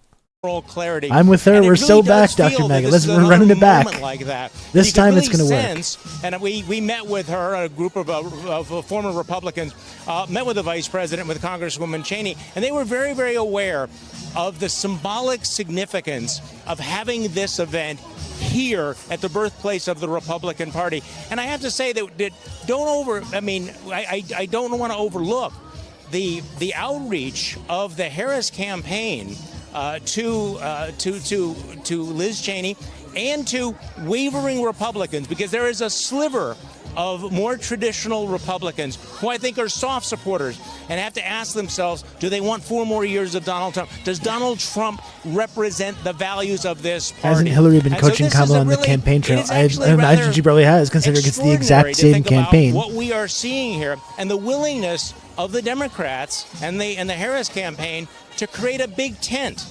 That right now they're saying we are willing to have a big tent. We're willing to not relitigate things that happened half a decade ago or a decade ago. And we are making common cause. And you saw that rather dramatically here in Ripon, Wisconsin. Indeed. And Juanita, let's talk about this from a Democratic strategy point of view, because the risk in this kind of a play. We should be getting serious Hillary flashbacks. It's the exact same campaign. It's identical. It's the exact same campaign. It's the same people running the same campaign.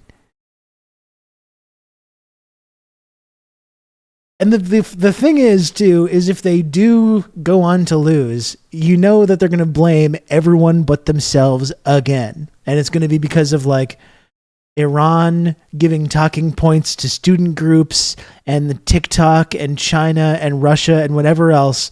And there will be zero introspection about any of this again.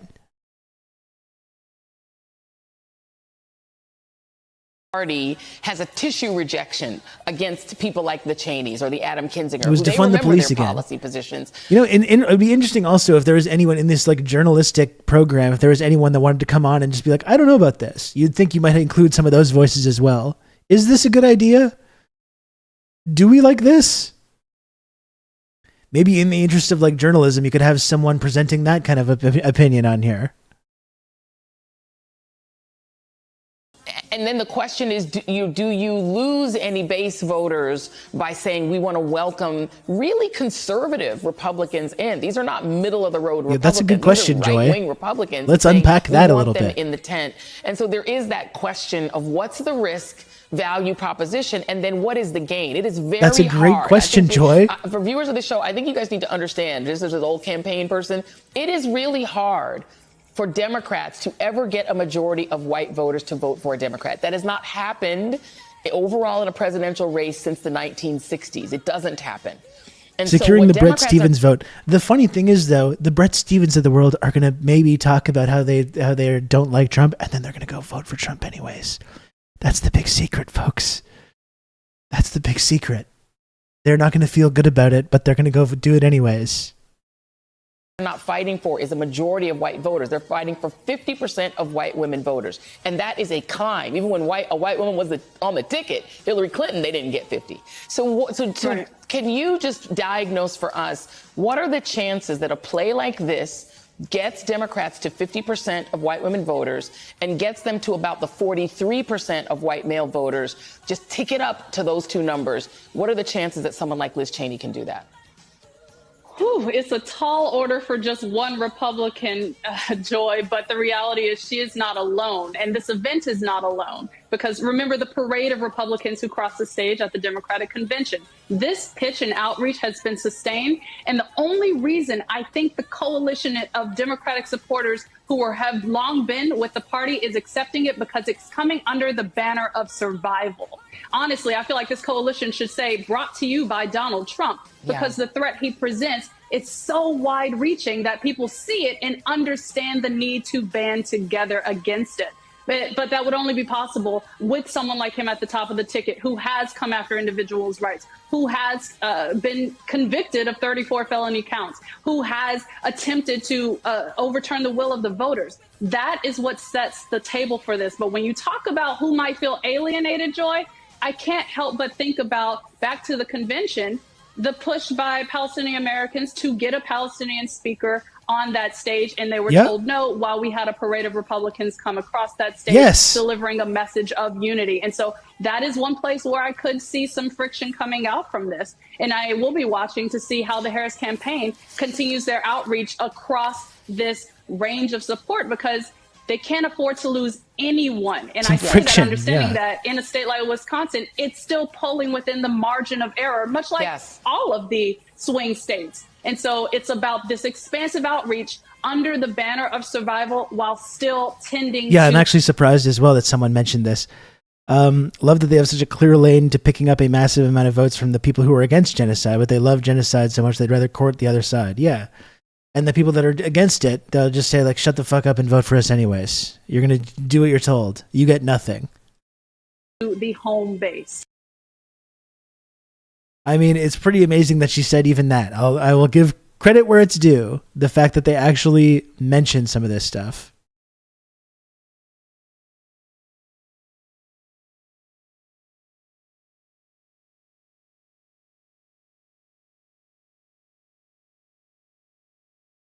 I would really, if I was like really emotionally invested in the Democrats winning, I would not feel good about any of this right now.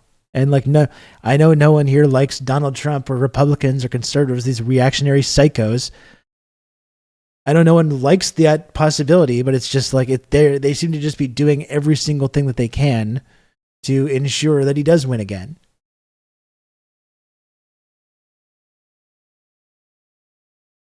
And they even had a chance to do something about it after January 6th. If they had moved immediately afterwards to enact some kind of actual genuine consequences for what happened on January 6th in the days and weeks afterwards when there was consensus to do so, that might have been effective. And that has long gone now. That's long past. No one cares anymore. Unfortunately.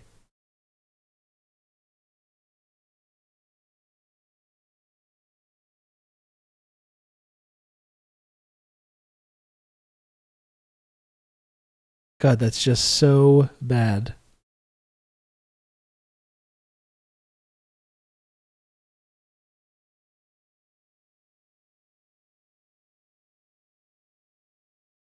We'll get some more insipid analysis.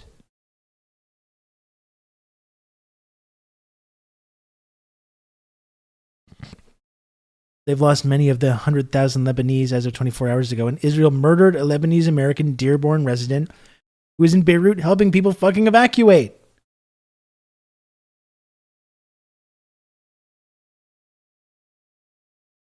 Just crazy. It's absolutely crazy. You're gonna like this. What is this?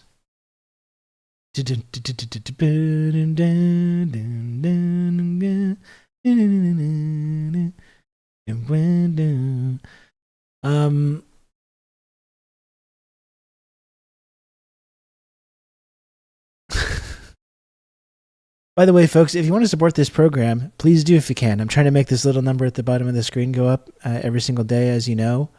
That's how I keep this show on the air, is with the little number. You know about the number. We've talked about it before. I have not really been pushing the calls to action too much today, but if possible, if you can, please subscribe or give subs to support this program. You can also send tips, bits, like whatever it is. There's a number of ways that you can support the work that I do on here.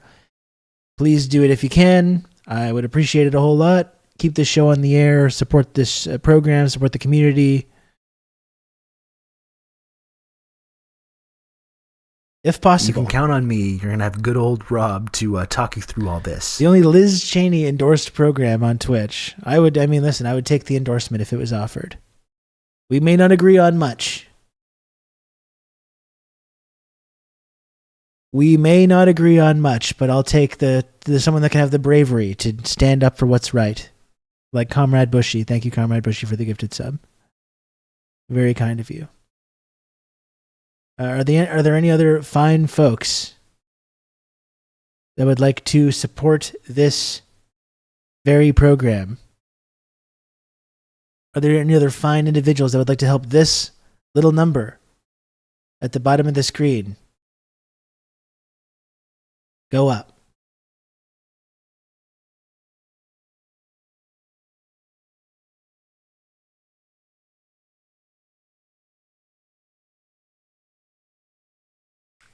So Paul Krugman says, last night at a CUNY event about perceptions of the economy, we had a guy yelling about Biden refusing to help Helene victims who had to be escorted out. So Trump's lies have gone viral. Here's the actual clip. Okay. Uh-oh, Nobel Prize-winning economist here to tell us how great the economy is. I certainly wonder how the residents of Asheville, North Carolina must be feeling right now with no access to power or water or communication with the outside world. I wonder how enthusiastic they are about the economy right now. I wonder how enthusiastic the residents of the South Bronx must be feeling about the economy. Hey, maybe North Carolina should rename itself Israel so it'll get $20 billion in aid. Or maybe Ukraine so it can get $300 billion in aid. Maybe the South Bronx should do the same thing. I mean, I'm sure the economy is great for smug liberals like yourself who make $5 million and are worth $5 million. I'm sure the economy must be great for all you smug journalists, economists. All of you must be having a great time with the economy when most people can't even pay for basic necessities, for people who are getting evicted because they can't pay their rent. Because over in the South Bronx, just a few miles away from here, there are portions. You can count on me. You're going to have good old Rob to talk you through all this. And I'm supposed to give a Risk Inverse, thanks for 3 gifted subs. It's very kind of you. Thank you. shit about the stock market. You want to know why the presidential election is tied right now? Because our money is being sent to Israel and Ukraine so that they can continue to bomb innocent women and children. You think that's a great economy? I'm sure Israel, with their free health care, is having a great time with American taxpayer money. Hey, is anyone here going to talk about the fact that we could be in war with Iran in a few days? Or do we need to focus on the S&P 500? Is that what actually matters? Huh? The S&P 500? When most people may not even I'll marry be this alive LaRoucheite. Yeah. I think it was Kira V that called this guy a LaRoucheite creep. And the thing about LaRoucheite creeps is that a lot of things that they say are very true. They might be trying to lead people down a direction that we don't want them to go, but that's the reality. When you have, even if he is a LaRoucheite creep, often when they're talking about this stuff, they're saying things that are totally factual. And like in this moment, with these kind of economist dipshits are getting together to talk about these things, these are probably pretty important points to be pointing out to people. in a few days just because we're on the verge of nuclear war. Hey, listen to me, Mr. Krugman. Your degree is worthless. And this guy's kind of funny regardless. Because it means nothing. I hope you enjoy the dead children that the economy is powering. Our economy is definitely very powerful right now. All that stock market money goes to the military complex so that more innocent women and children are dead. And fuck off with the New York Times, the liberal apologists for war and genocide. You all fucking suck. People need to wake up right now, and we need to have peace. We can work with China. We can work with Russia. We don't need to start war with Iran. All right, I'm good. We're good. The Krugman Hollerer, they're calling him. He really had some material prepared for that, didn't he? He really did.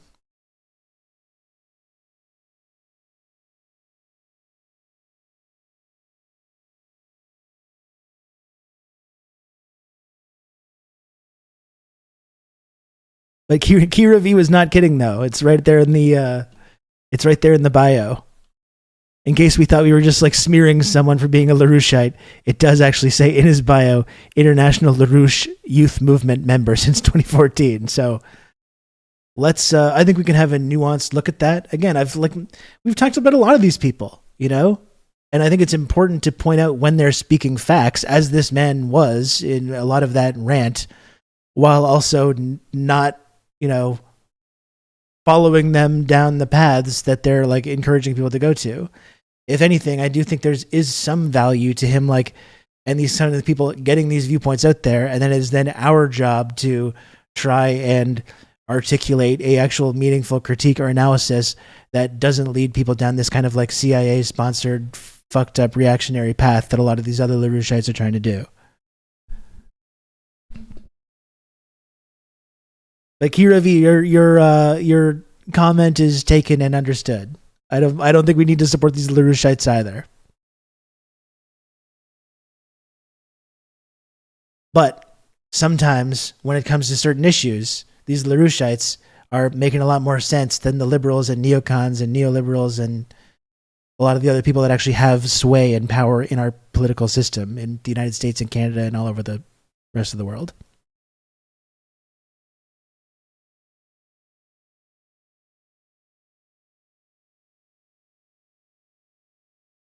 Yeah, he's really an OG, isn't he?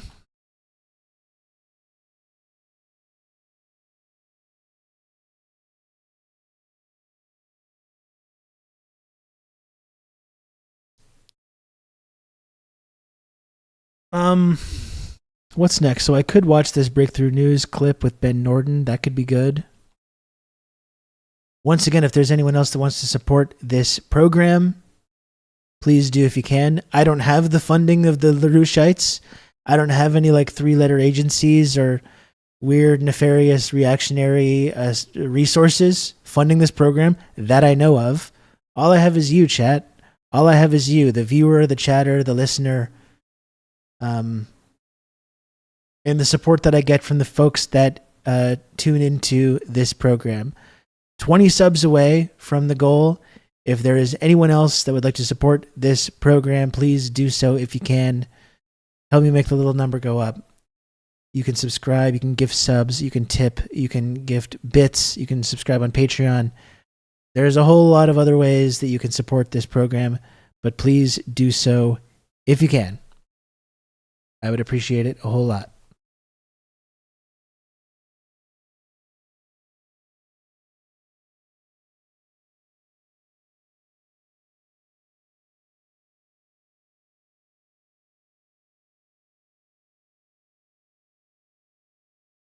What about this? What about this, though, chat?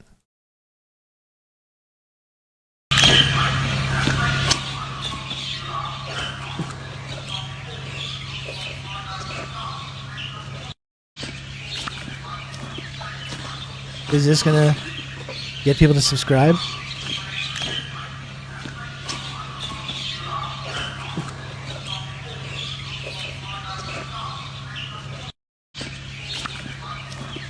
Do it for her. Don't do it for me.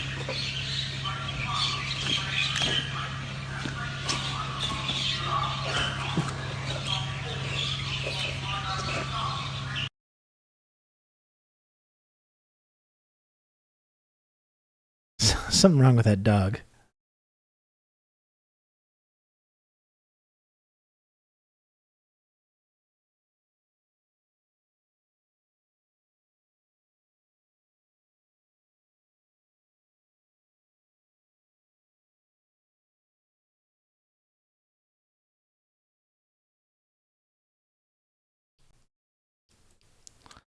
The guy probably did deserve that. I agree.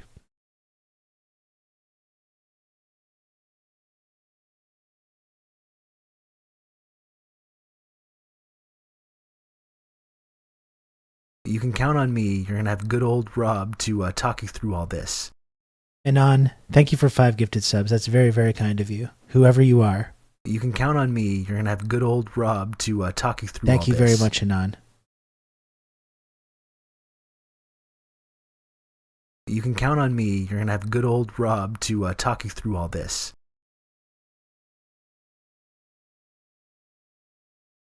You can count on me. You're going to have good old Rob to talk you through all this. Let's have a couple more. You can count on me. You're going to have good old Rob to talk you through all this. One more? You can count on me. You're going to have good old Rob to talk you through all this.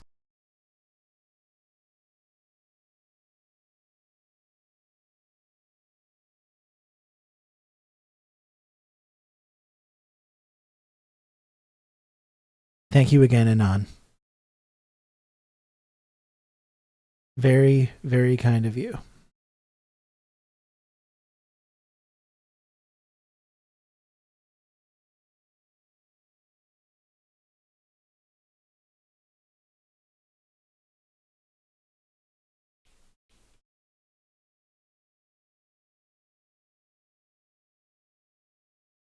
Okay.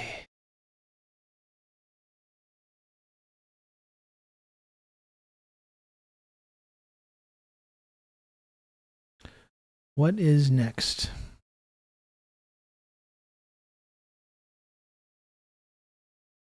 What is next? The show.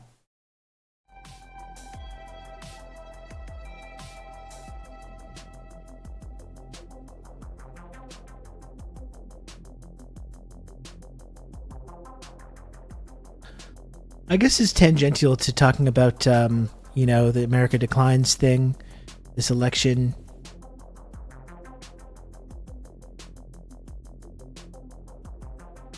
And starting a regional war is probably a bad way of going about winning that election, especially like we've been talking about, when you've got Arab and especially Lebanese residents in places like Dearborn, Michigan, who see the United States government fully supporting Israel as they wage war in Lebanon. And Ben Norton's always a great Israel analyst. is at war with Gaza, the West Bank. So maybe I'm not going to make it Lebanon. through this entire video, but let's give it a shot. Look at this hippo pic real quick.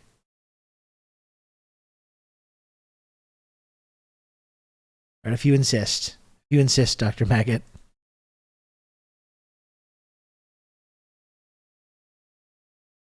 What do we think about that?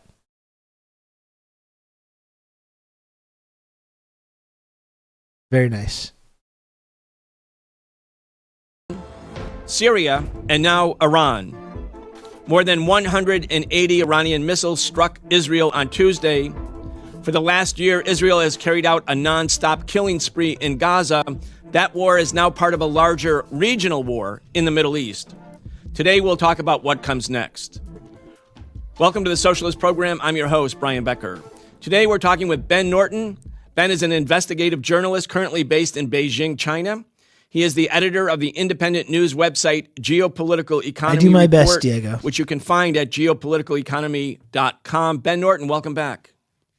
Thanks for having me, Brian. It's one of my favorite programs, so it's always a pleasure being Count here. on me. Well, You're gonna thank have you good so much old for joining, Rob to talk you through all this. Kijiji, thanks for the gifted sub. Very much appreciated.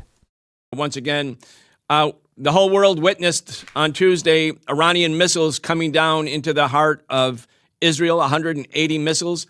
The Iranian foreign minister invoked Article 51 of the UN Charter, meaning that Hey, Iran Ainsley, was I'm acting doing okay. in self-defense. Hanging in there. Israel had assassinated Ismail Haniyeh, the political leader of Gaza, the chief negotiator with Israel, purportedly for a ceasefire. The Israelis assassinated him in Iran while he was visiting Iran to take part in the inauguration ceremonies for the new Iranian president. At that time, Iran said it would retaliate. It said it was also retaliating for the assassination of Nasrallah, the leader of Hezbollah. Of course, Israel has carried out many assassinations in Lebanon. But Ben, we are in a regional war, and it's not simply Israel's regional war against Gaza, West Bank, Lebanon, Syria, and Iran. This is the United States. You've written about it. You've talked about it. This is the United States 100%, not 99%, 100% behind this war effort by the Israeli regime. Anyway, let's talk about it. And as the show goes on, we're going to talk about what the impact is, not only for the Palestinian and Lebanese and Iranian people, not only for the region, but for the entire planet. But I want to get your take.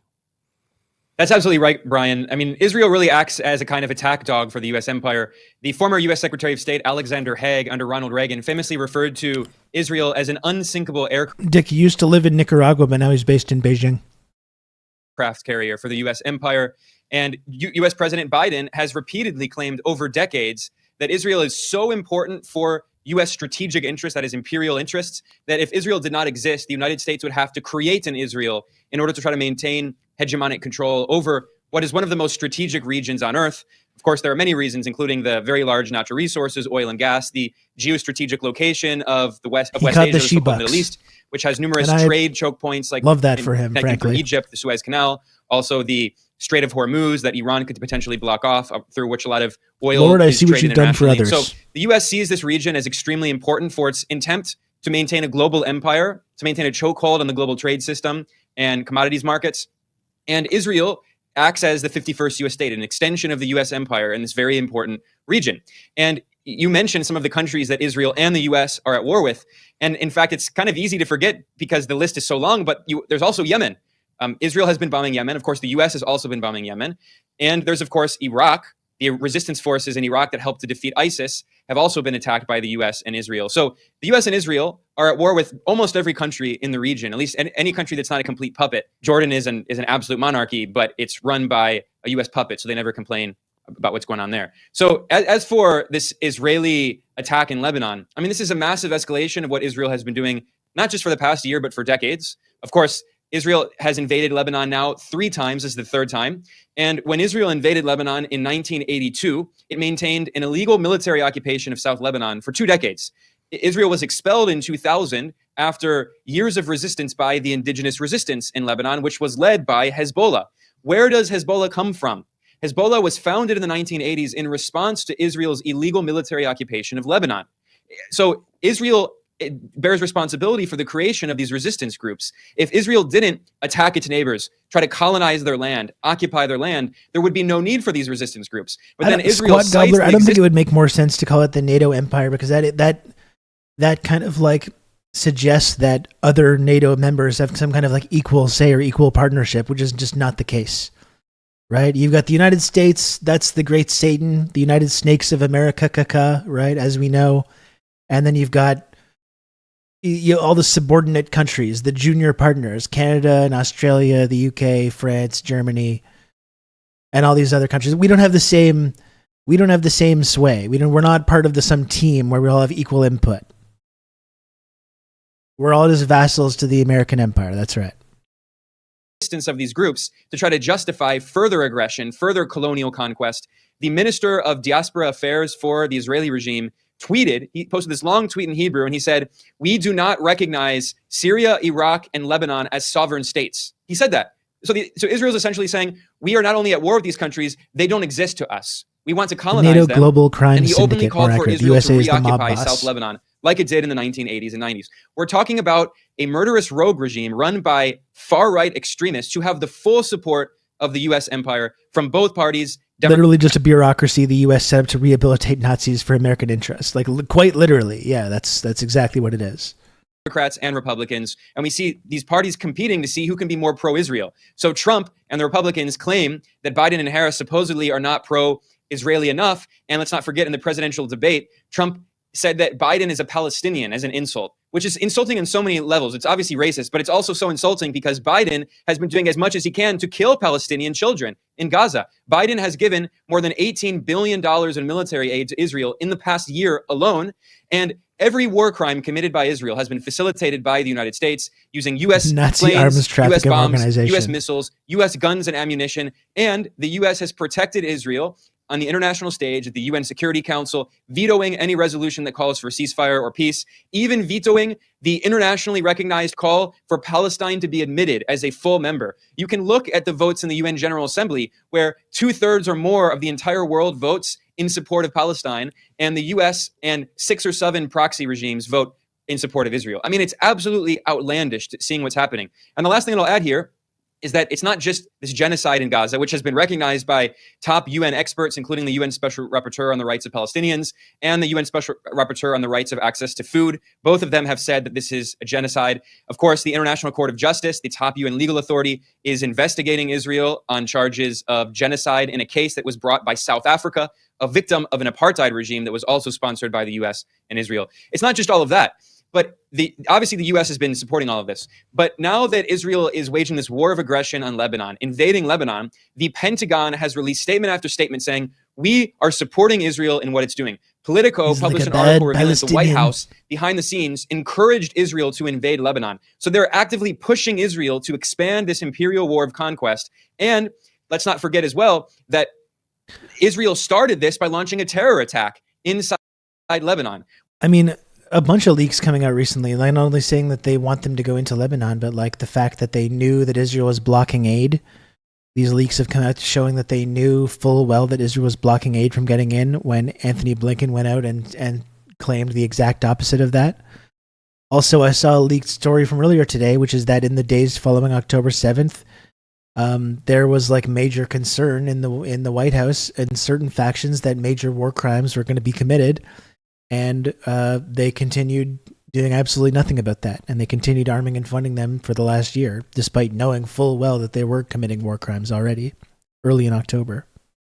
A year ago.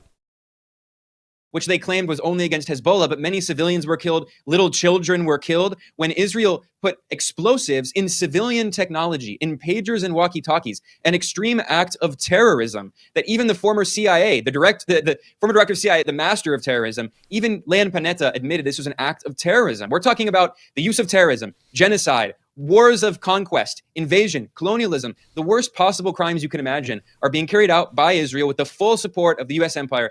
Biden was just asked about Israel's invasion of Lebanon, and Biden repeated 3 times. He said, we fully support what Israel is doing. He said, fully, fully, fully. I don't know how something can be full 3 times, but it shows how much the U.S. empire is committed to propping up this unsinkable aircraft carrier as it's just committing this rampage across the region. Ben, I think it's really important for people in the United States, people everywhere, but especially in the United States, where we're inundated with bourgeois, capitalist, imperialist propaganda, which is imperialist. It's also racist, but it's also designed to deceive the people of the United States. It's fundamentally designed to deceive. And it sometimes frequently comes across as news, as objective news from the independent media, but they all echo the same line. They use the same language. And it's always intended to deceive people. You know, we're the socialist program. I frequently quote, one of my favorite quotes from Lenin is that people will always be the victims of deceit or self-deception unless they realize that behind every political statement, every political, religious, educational declaration made by the powers that be, that behind all of that there is a class force, a class interest, that the United States isn't carrying out this regime the regime change operations in the Middle East, the endless war against the people of the Middle East, simply because it's brutal, simply because it's cruel, simply because it's the great friend of Israel, simply because it loves Jewish people so much that it considers any assault on Israel to be like an assault on Jewish people. All of these things are basically propaganda lines for the purposes of deceit and for those who buy it, self-deception. Now, one of the big areas of deceit and self-deception for those who were suckers enough to accept it was the idea that the Biden administration was sort of caught between a rock and a hard place when it came to Netanyahu and his endless war against the Palestinians. And you made the point in one of your recent posts that Israel has dropped 70,000 tons of bombs on Gaza between October 2023 and June 2024.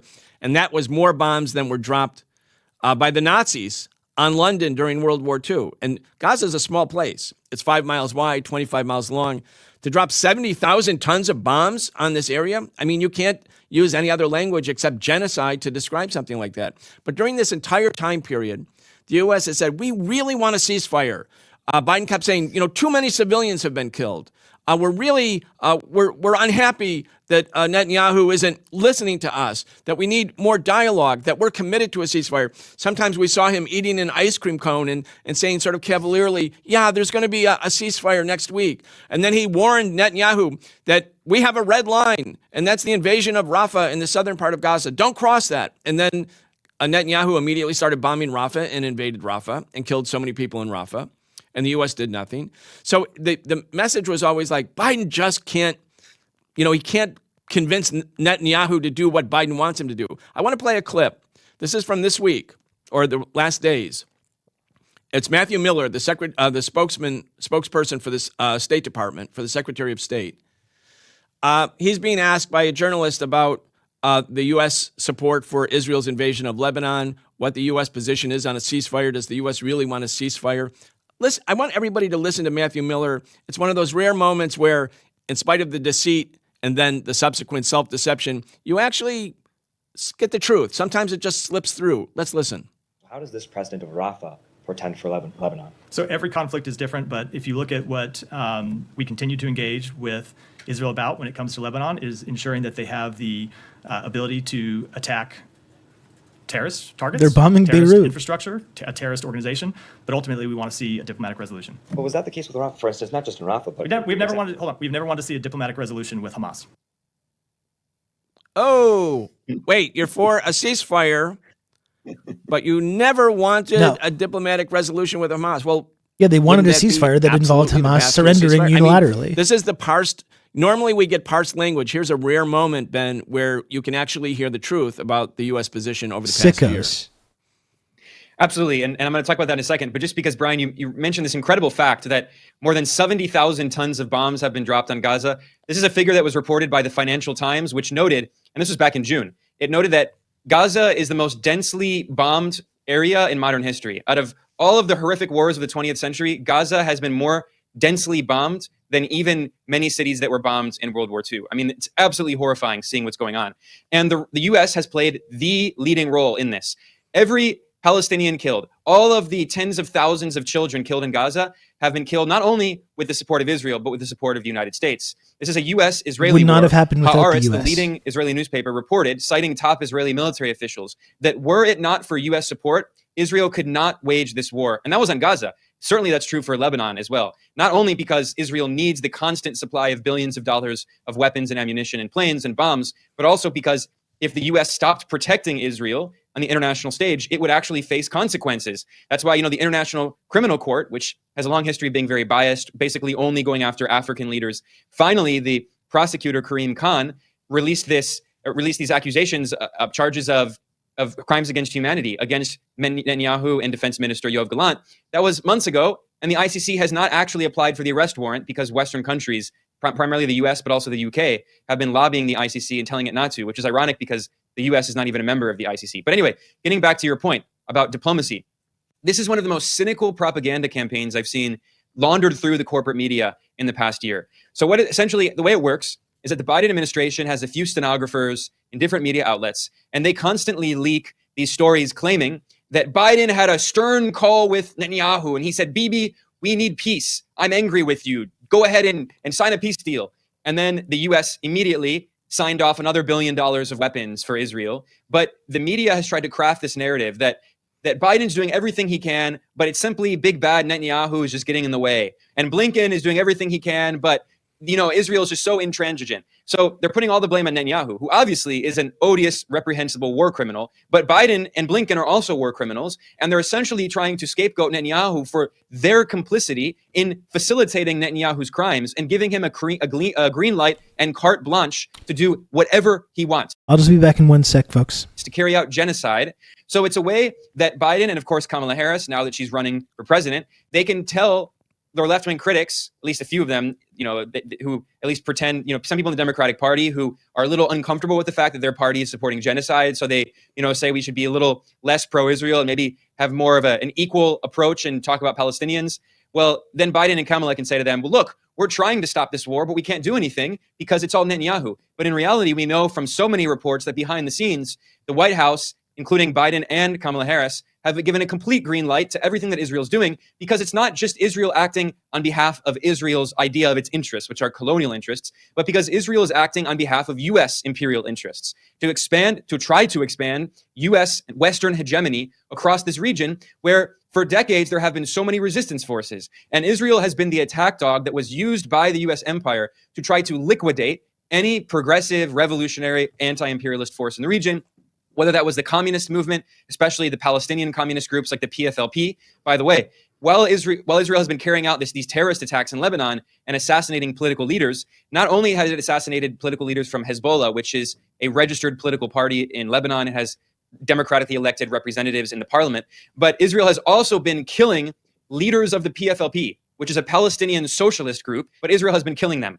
because Israel's goal is to liquidate all of the leaders in the region who oppose Israeli colonialism and U.S. imperialism, Israeli colonialism being one of the projects of the U.S. empire. Of course, Israel goes back to the British Empire. It was the British Empire that gave the green light to the creation of Israel through the Balfour Declaration in 1917, which was signed a year after the Sykes-Picot Agreement that was exposed by the Bolsheviks after the revolution in Russia. In 1916, the British, the French, and the Russian Tsarist Empire carved up the Middle East, West Asia, and the British Empire said, we'll get Palestine, and the French said, we're going to get Lebanon, we'll get, they'll carve up the other countries in the region.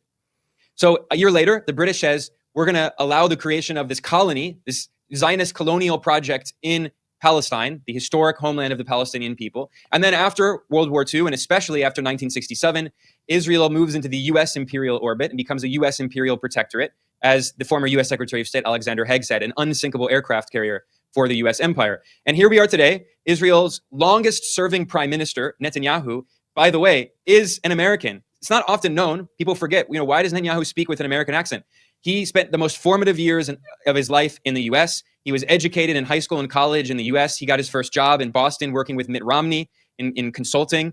And then he gave up his citizenship but to become involved in Israeli politics. But then he moved back to the U.S. and got citizenship again before giving up his citizenship a second time to become Israel's prime minister. So Netanyahu is an American. That's why he's also so close to the Republican Party. He has been lifelong friends, or at least for his adult life, been friends with many Republican leaders. I mean, it's really the perfect symbol of what Israel is in this region. And it's constantly at war with every progressive force. So they liquidated the communists, and then the Arab nationalist forces were also attacked by Israel. Israel tried to liquidate all of the Arab nationalist forces, including in the PLO. And then you had the rise, mostly in the 80s and 90s, of anti-imperialist Islamist forces in groups like Hezbollah, which have a kind of Islamic-oriented nationalist ideology led by people like Hassan Nasrallah, who had formed a lot of international alliances with other revolutionary movements, especially in Latin America. He was close to Hugo Chavez and praised the Bolivarian Revolution in Venezuela. So these are nationalist movements that are seeking national liberation. They take different forms, whether it's communism, whether it's, Arab nationalism, whether it's liberation theology. But the point is that Israel has tried to liquidate all of these revolutionary movements, which of course benefits the U.S. empire as well. And finally, as you said, Brian, of course, Washington is not acting out of benevolence. It's acting out of its own economic interests. So U.S. companies can maintain control over the region so they can overthrow any independent leader who might try to pursue an independent path of economic development, whether it's socialism, whether it's resource nationalism that does not allow foreign corporations to privatize their financial sector, to sell off their state-owned enterprises, to privatize their natural resources. Any independent government that pursued that kind of policy, like Muammar Gaddafi in Libya, is overthrown, exterminated by the U.S., by Israel. They're really part of the same imperial project. Ben, the two parties are basically speaking with one voice here when it comes to Israel. They're, as you mentioned earlier, they're kind of dueling with each other to see who can be more belligerent, more vociferous in support of Israel. Trump the other day said if he was president and if Iran, basically he threatened explicitly to obliterate or bomb to smithereens, in Trump's eloquent language, bomb to smithereens all of Iran's cities. So they're promoting a genocide against the people of Iran. Now, Iran is a big country. It's got 90 million people. It's got a very formidable military. It's acted prudently, actually, in response to many targeted assassinations of its leaders, its military leaders, its scientists. I mean, there's a campaign of terror launched, I think, by the United States and Israel against Iran that's gone on for many years. And I want to sort of probe this a little bit. There's different elements of the U.S.-Iran relations that have to be examined.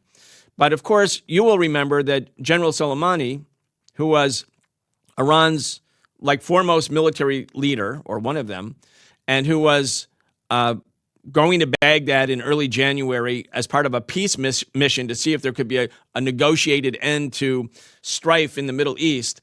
He was invited by the Iraqi government. The U.S. is occupying Iraq. The U.S. knew that Soleimani was coming to the airport. I think it was January 3rd, 2020.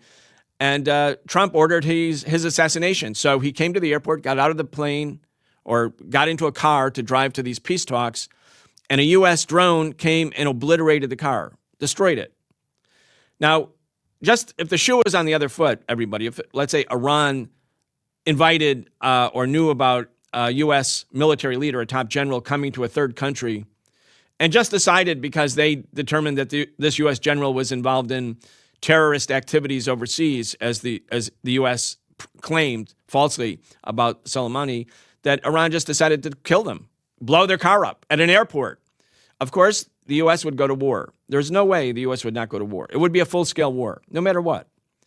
Now, what the Iranians did after the killing of Soleimani is they said, we're going to retaliate, and they did retaliate. They struck 11 or 12 or maybe more U.S. military bases in Iraq, and they showed that they could penetrate U.S. air defenses, and quite a number of U.S. soldiers were wounded. But they also carried out the attack in a way not to completely destroy those bases, which they could have done. In other words, they were sending a message to Washington: if you hit us, you have many valuable so-called assets, meaning U.S. troops stationed all over this area. There's 40,000 U.S. troops in the region. We can kill them if we want to. We can hit them. We can penetrate your defenses. But we're not doing that, but we're showing you that we can do that. And so they bombed these American military bases in Iraq. And at that time, Ben, the Answer Coalition, which I'm part of, was organizing mass demonstrations. Tens of thousands of people came out into the streets immediately. It looked like there would be a major war with Iran, and the masses of people in the United States were against a new war. We were starting to organize big protests. But after about 2 weeks, Trump made it clear that they were not going to retaliate for Iran's retaliation for the killing of Soleimani. So the Iranian military hit the American military bases, and Trump stepped back. The big, bold, audacious, bragging, conceited, megalomaniac Donald Trump, who said that they're now going to obliterate Iranian cities, he actually stepped back because the U.S. ruling class was afraid of a regional war with Iran. That was very instructive. So Iran had a measured response, but it sent a message to Washington, and that message landed because the U.S. stepped back. So here we are now. That's absolutely right. Here we are now, 4 years later. Iran has also, it said it hit military targets, by the way, the other day when it struck Israel. And, the U.S. is saying that the Iranian missiles were shot down, that America and Israel's Iron Dome, their air defenses, caught all the Iranian missiles, that they were ineffective. But actually, Israel's official policy is that you cannot tell the truth about those damages. The Israeli Times yesterday said, we can't tell you the exact amount of damage or the locations where these missiles struck because we're not allowed to based on Israeli Defense Forces, IDF sensors. That's the law of the land in Israel. They can't tell the truth about how much damage was done. But Iran appears to have struck basically military targets. In other words, what the Iranians are trying to do is send another message, like we're prepared to fight, we're prepared to go to war, but in other words, a measured response. But now the ball is in Israel's court. In 2020, Trump stepped back. If Israel does not step back now, and it's got the U.S. behind it, there's going to be a full-scale regional war in the Middle East. That's what we're looking at right now. That's absolutely right, Brian. And on this point of Trump threatening to obliterate Iran, in fact, the vice presidential debates were just held, and CBS began the vice presidential debates asking, the first question was, if Israel launches a preemptive strike, in scare quotes, on Iran, would you support it?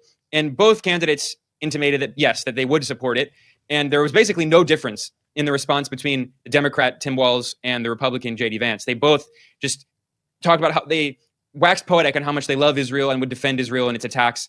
Now, it's hilarious calling this a preemptive attack because Israel has already attacked Iran many times. You've talked about the assassinations carried out inside Iranian territory. Also, before, a few months ago, Israel bombed Iran's consulate in Syria, which, according to international law, is part of its sovereign territory. That was an act of aggression and an act of war against Iran. And Iran did respond proportionately previously in a measured way.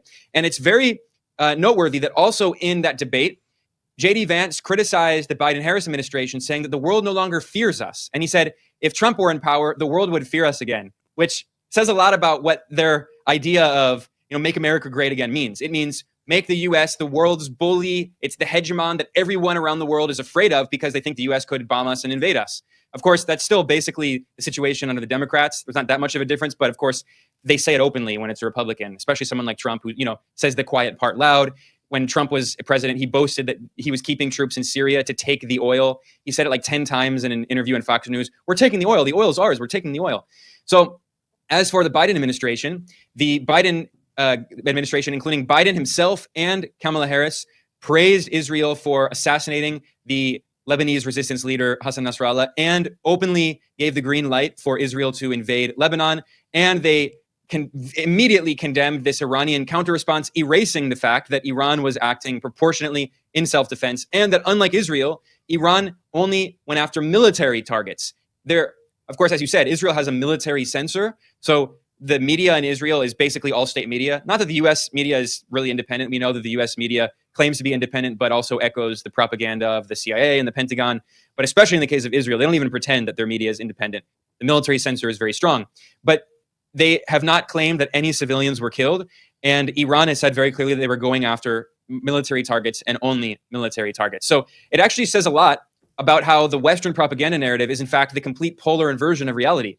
The U.S. government absurdly claims that Iran is a so-called state sponsor of terrorism, which means nothing. I mean, let's not forget, the South African anti-apartheid leader Nelson Mandela was on the U.S. so-called terrorist list until 2008, over a decade after he became president of post-apartheid South Africa. So the U.S. claims any political leader or any political group that opposes the U.S. empire is a so-called terrorist. That's why they claim Cuba supposedly supports terrorism. It's a nonsensical term. But meanwhile, Iran only hits military targets, whereas Israel has been carrying out genocide, massacring women and children who have been the majority of the victims in Gaza. So that, for me, I think that fact alone, when people, of course, a lot of people don't know about this because of the propaganda in the Western media, but when people do learn about that, I think it's a very eye-opening moment.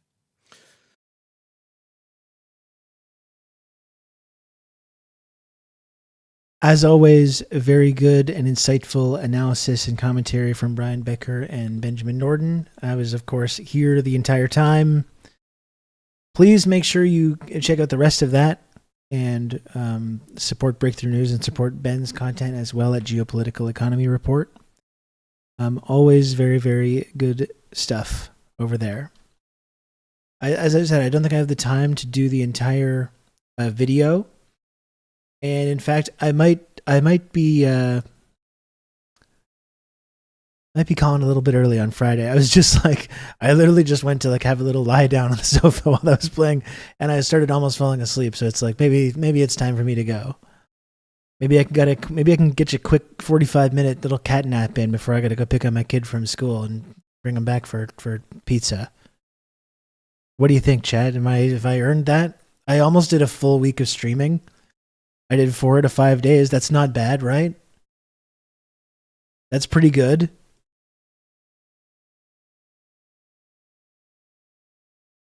Right? Pizza from where? Pizza Hut. Every Friday. Every Friday.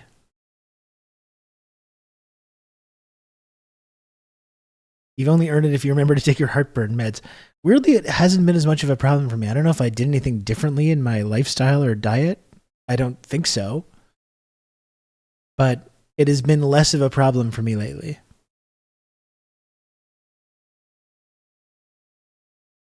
No one out pizzas that. Listen, there's better pizza out there, but it's very reliable. And it's what my kid wants to eat. That's all. So that's what it comes down to for me. There's probably other pizza places out there that I would prefer, but he wants Pizza Hut. I don't know. Twitch showed me an ad for Pizza Hut in French today, sponsored content. I wish it was sponsored content if I wouldn't have to pay for it each week. Anyway, folks, I do think I'll get going in a couple minutes. One final time, if you do enjoy this program, please subscribe if you can. I'm 14 subs away from the goal. It's the only way I'm able to keep the show on the air, folks, is through the very generous support of the subscribers and chatters, listeners, viewers, etc. So please subscribe if you can. 14 subs to go. Will I be back on... Yeah, Monday's October 7th. We got to do a stream on October 7th, and I will be there, obviously in the exact same location as I'm at currently. Have good old Rob to talk you through all this. But I will be back on Monday in the 1-year anniversary of October 7th to talk about the meaning of that and talk about the last year. It's hard to believe, isn't it, that a year has gone by? Like, I remember, it feels like it's a lifetime ago. It feels like it was very quickly. Like, we've been on here for the last year talking about this, almost every day. I know it's been really valuable for me to have this community and this outlet. I hope it's been valuable for other people as well. Ames, thanks for the 21 months. I appreciate that. It's not a cult or a pyramid scheme, just to nip that in the bud. Thank you, human person. Could not agree more. Thank you for that. And if there's any other fine folks that would like to support this program, please do. We got 13 subs to go. Just a few brave heroes could drag my tired ass across the finish line, folks. Just a few people, a few generous sub-gifters could do it. I'm not telling you what to do, but...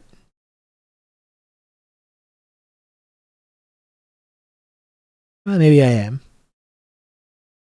Maybe I am a little bit.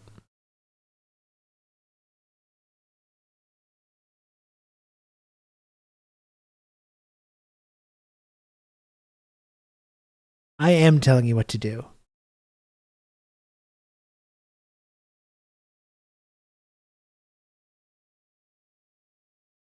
I'm telling you what to do, chat, and you gotta subscribe. I demand. I'm demanding. Do you see how serious I am right now?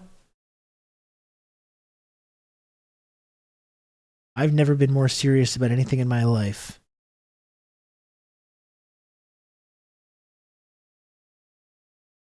And I know people take that seriously when I say this kind of thing. I know it's not taken lightly.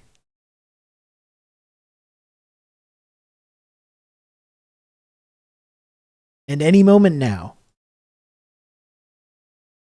this loser doesn't even have a knife. Looking around for a weapon I can threaten people with. I don't think I have anything.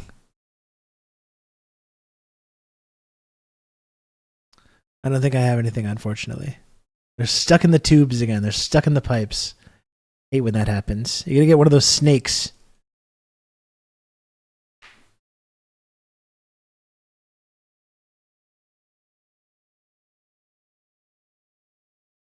Unclog those tubes.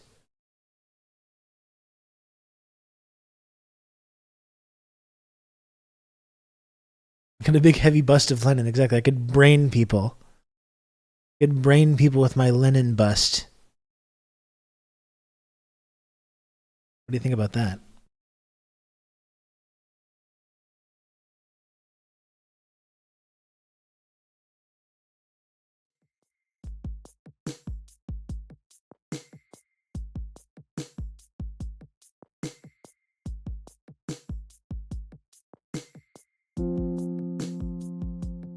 Lenin teaches, but he also defends Malakas. That's right.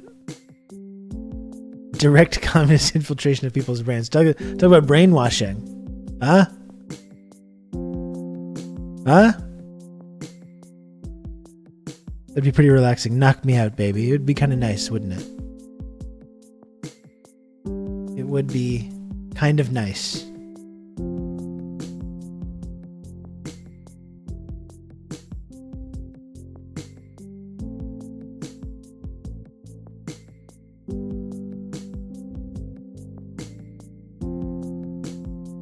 Anyway, I know it's getting to the sub goal. It'd probably be more likely if I stayed here for another hour, which I, in theory, could do, but I'm too sleepy.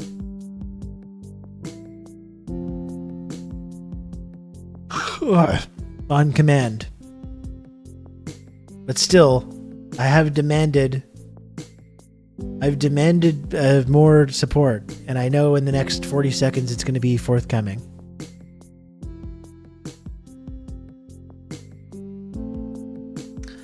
I know any moment now, the dam is going to break.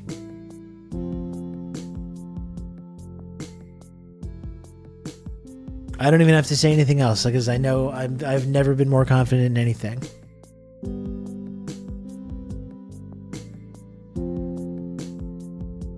You can count on me. You're going to have good old Rob to talk you through all this.